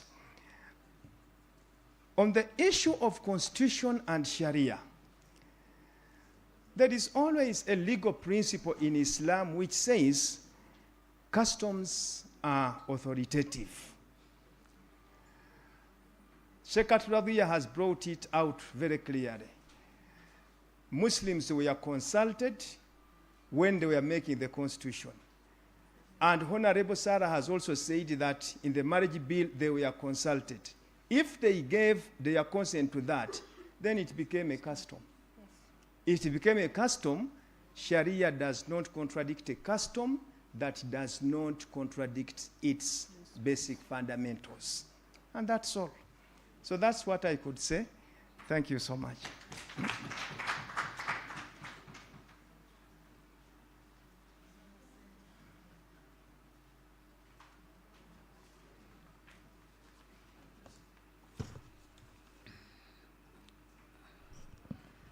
Thank you, Doctor, for clearing the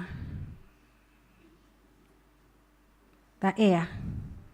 People have been posing so many questions about Sharia and the Constitution.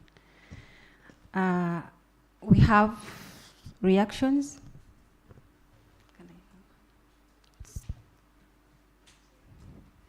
We are going to have this one first, and then I saw another. She's going to speak first, and then you. Thank you. Assalamu alaikum. I'm Atari Rosemary. I know people were wondering, Rosemary, who's veiled. I'm married to a Muslim man. I took shahad. MashaAllah. I'd like to thank Dr. Olusimbi. He was my teacher, Faculty of Law, IU, Kampala campus in Arabic and Islamic banking. The reason why I was here, by the way, was to learn more, since I'm just still new and I've learned a lot. But what is confusing me is this. I've seen so many, where you have an incident, there are so many contradictions. So I was inquiring, sometimes when we are in law, we say anything that contradicts the constitution always prevails. So in Islam, does it work in the same way that when there's these scholars, in case they are contradicting the Quran, does the Quran prevail, or there are some scenarios whereby they are not in the Quran, but they are written in the Hadith? Also, I have to thank my chairperson for coming.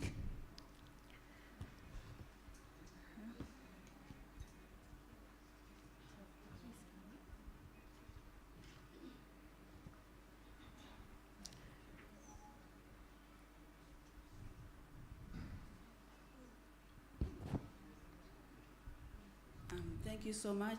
My question or comment is on Doctor's presentation, Dr. Walusimbi. It's about the woman in the Scandinavian country. I wonder if she's a single mother, because this issue came up in your discussion about parental responsibility. So where was the father in all this? Because she's being sent away, because she sent her children to Uganda. Is she a single mother? I'm concerned because I'm dealing with the challenges faced by women and their children born outside marriage.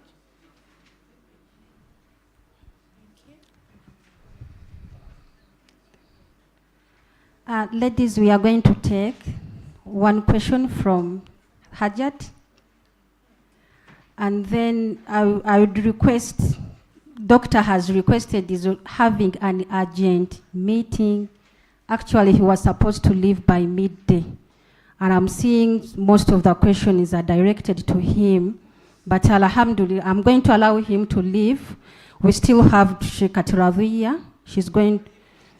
Thurayya, you are also leaving, but at least I request you give us some 10 minutes in the absence of doctor, at least.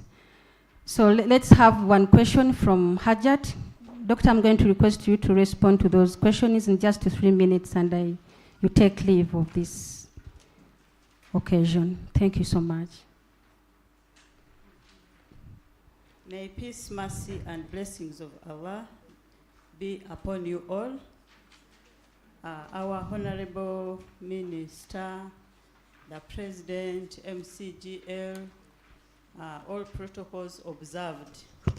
Mine is not a question. I came somehow late because I come from far, all the way from Kabale to come and attend this engagement. I wish to thank Allah for this and the organizers. This engagement has been long overdue. How I wish you also shift a similar one in Kabale. And for your information, Uganda Muslim Supreme Council was born in Kabale. So I request the initiators of this, please transfer the same engagement. We really badly need this engagement in Kabale. We are so behind. Thank you very much. You have given a lot, you have given enough. Our minister, you have talked a lot, you have given enough. However, what I see, what I guide, this information is badly needed at the grassroots. And before I forget, by the way, you said we live by example. I'm called Kaduyu Sifa.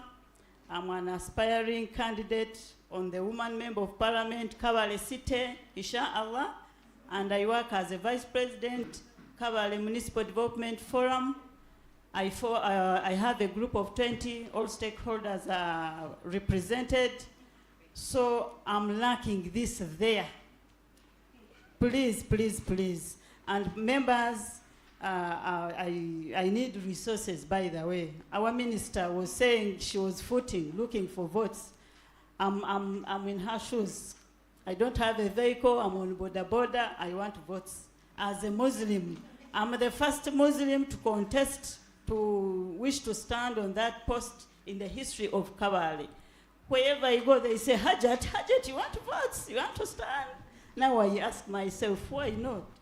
We are all humans. We have to enjoy our tax. Muslims, we are losing out. This topic is very key. And sincerely, I'm giving an experience down there. Muslims, please, this is not a secret. families are affected. Women are not allowed to go to work. They are not allowed to go and take up positions in government because the religion, in the name of religion. And yet men cannot provide enough. Now when they don't provide enough and you quarrel, a man leaves you, goes to a second wife. Who provides now? The woman has to struggle to take care of the children. And she has no job, she just struggle in scratches. This is a life, Nani, on grassroots. Here you are talking, I can see you should put more energy just to go on the grassroots. To make this engagement have an impact. The funders, please, thank you very much. Thank you very much. Thank you very much. We have a lot on paper. Let's unpack this content. We sensitize the people on grassroots. People don't know this. I've heard a lot from our doctor. That information is badly needed to our people on grassroots. Our district cards should be maybe having, you would have called them, invited them to this engagement. We need a lot, we are lacking a lot. And there is this mushrooming, for your information, Muslims, there is mushrooming. Nani, these pastors, new pastors, they are putting now their tent thing as a worship place. Now they go visit these poor families. The target group is the what? The Muslims. They take them, they give assistance, they give sponsorships, but they direct them to take on Bible. So that is the information I wanted to give for your information. Thank you very much. And Mr. President, thank you for inviting me to this engagement. Thank you very much. Thank you so much. Please, audience, take note of what she has pointed out. I now request the doctor to respond to the two questions, and immediately he requests to move and go for other commitments. You are welcome, doctor.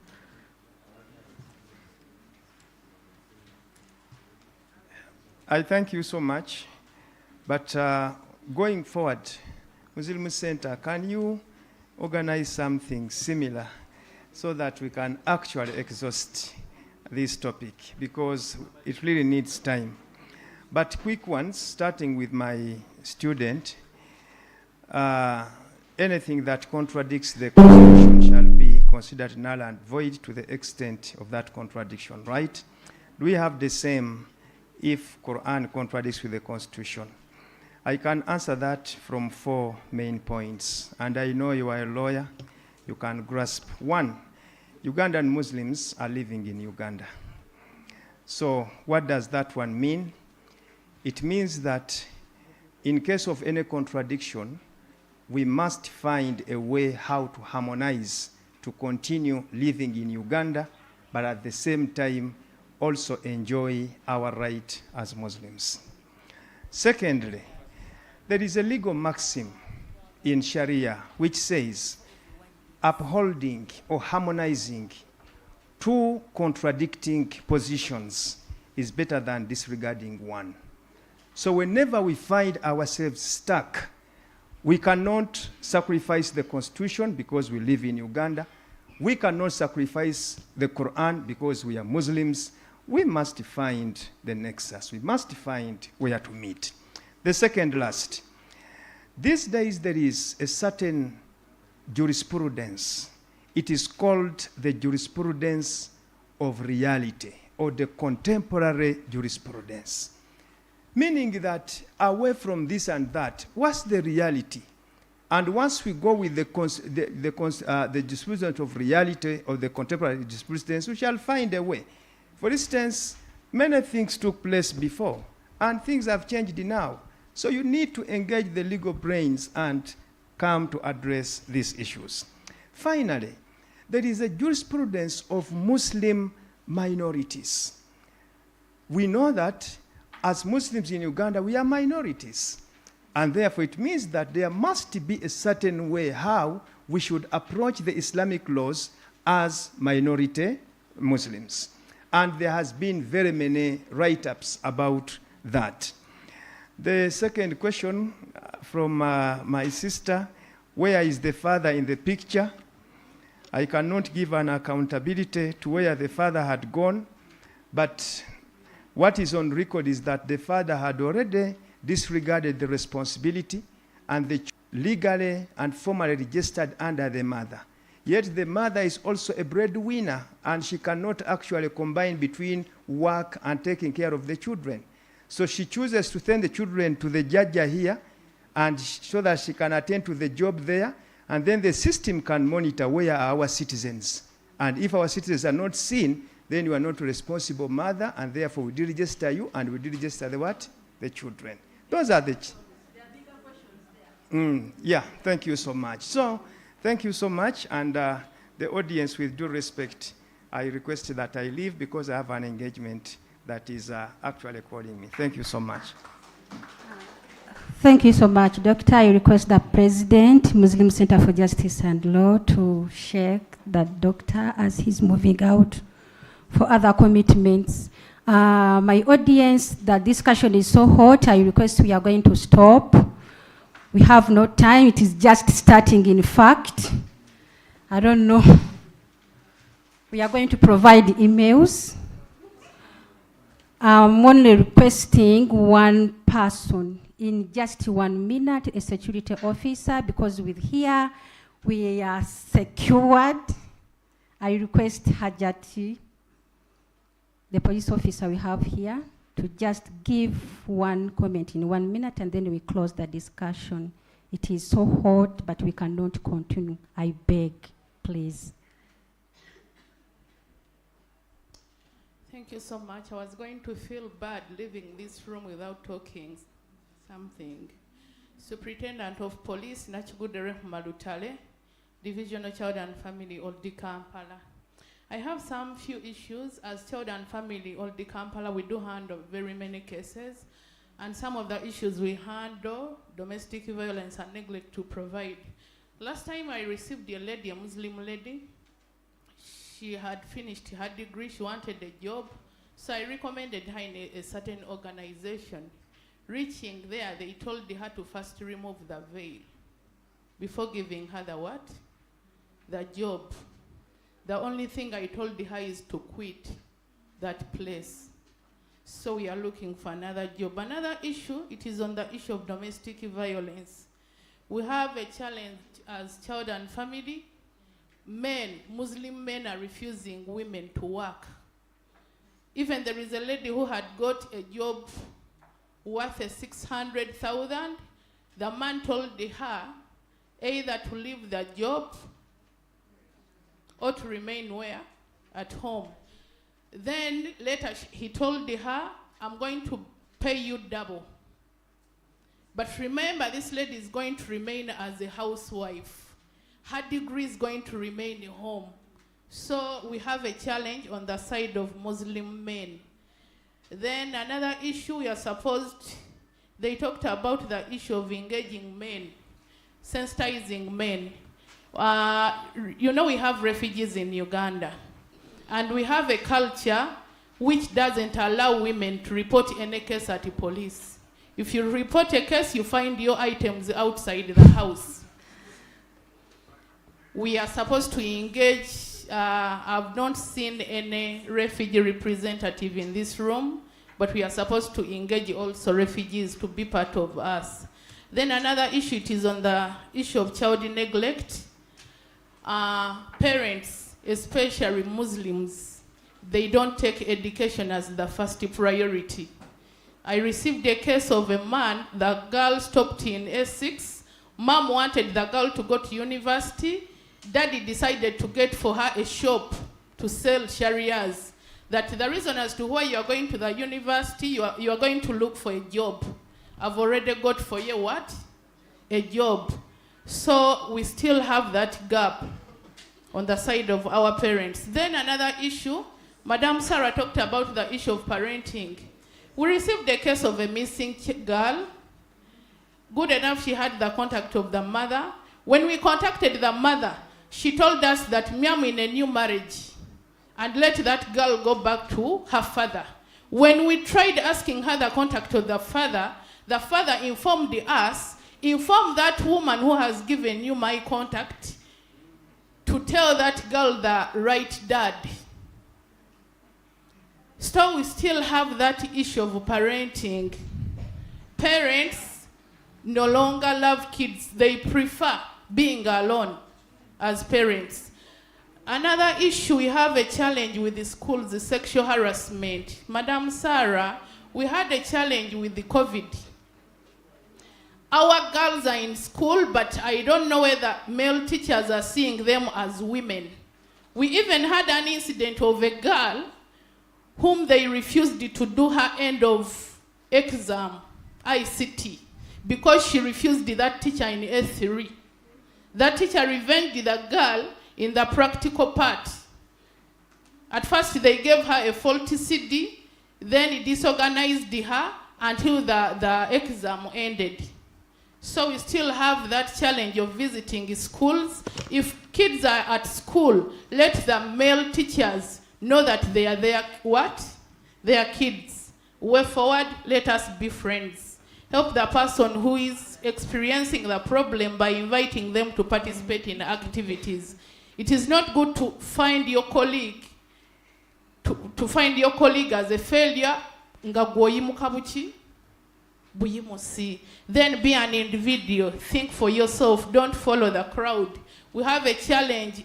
Women, they can make a group, discuss issues. After like 10 minutes, they start discussing issues. Let me call them nonsense issues. Issues which don't develop them. Alimulugambo. Get a friend who can advise you to do something. Then another issue, setting up a neighborhood watch.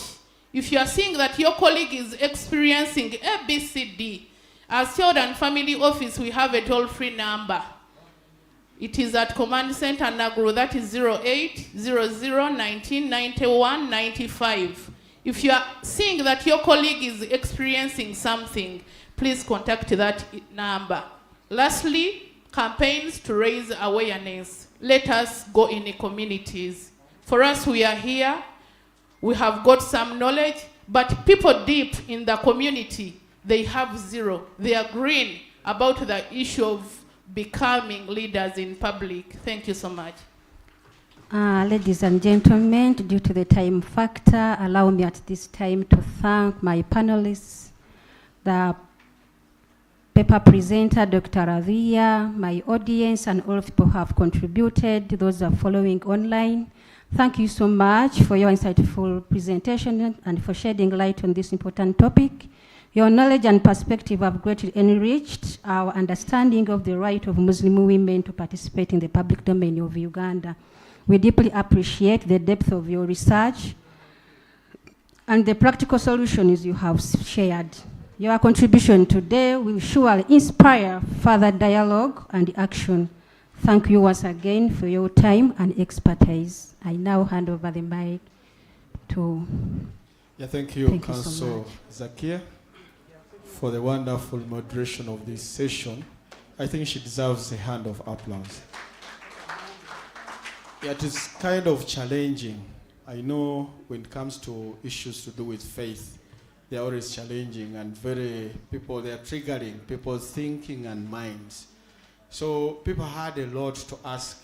People wanted to adventure and invent into the Muslim faith, but time could not allow, since we had the shortest time to be, we have the shortest time to be here. The challenge is that our funders, we had funders before, but as COVID came in, this program went with the funders. I mean, the COVID went with the funders. So Faith to Action Network just came on board. And when they came on board, they gave us something small that could allow us to be here for this short time that we have been here. Thank you very much for coming through. Thank you for the deliberations. I know people had questions, had observations, and suggestions that they could propose to this engagement. Please share you've shared your emails, you've shared your phones, the WhatsApp numbers. Please send through your concerns as far as this workshop is concerned, such that you can get responses as needed. I kindly request that if you do not register, please do register with your mobile number. There's a moderate transport refund that is going to be given to you or sent to your number, and it will facilitate you back home. The lunch coupons have been given to you by Council Sumaya, and I think everyone has gotten a coupon. So lunch is just near the reception or opposite the reception. That is where we shall have our lunch from. I thank you for coming. I thank you for your time. I thank you for everything, for everyone who has shared his or whatever you have shared during this conference. So I request that we can have a prayer, a closing prayer from the gentleman representing to the Tororo community to close this prayer, to close this function. Then he also gives us a prayer for our lunch. Yeah, there is a group photo as we walk out. Please, let's have that group photo. But before the group photo, I request the gentleman here to give us a closing prayer and he prays for our lunch. Thank you very much. Thank you very much. I'm privileged to have this closing prayer. May we humble and we say a word of prayer. Heavenly Father, we say thank you for this day that you have given unto us. We say thank you for the discussion that has been very healthy, very outstanding in regards on women's right of Muslim and also women in Uganda in general. Thank you for all the presentations that have been forwarded unto us. Thank you for those who have been in the panel. We have understood all this, though the time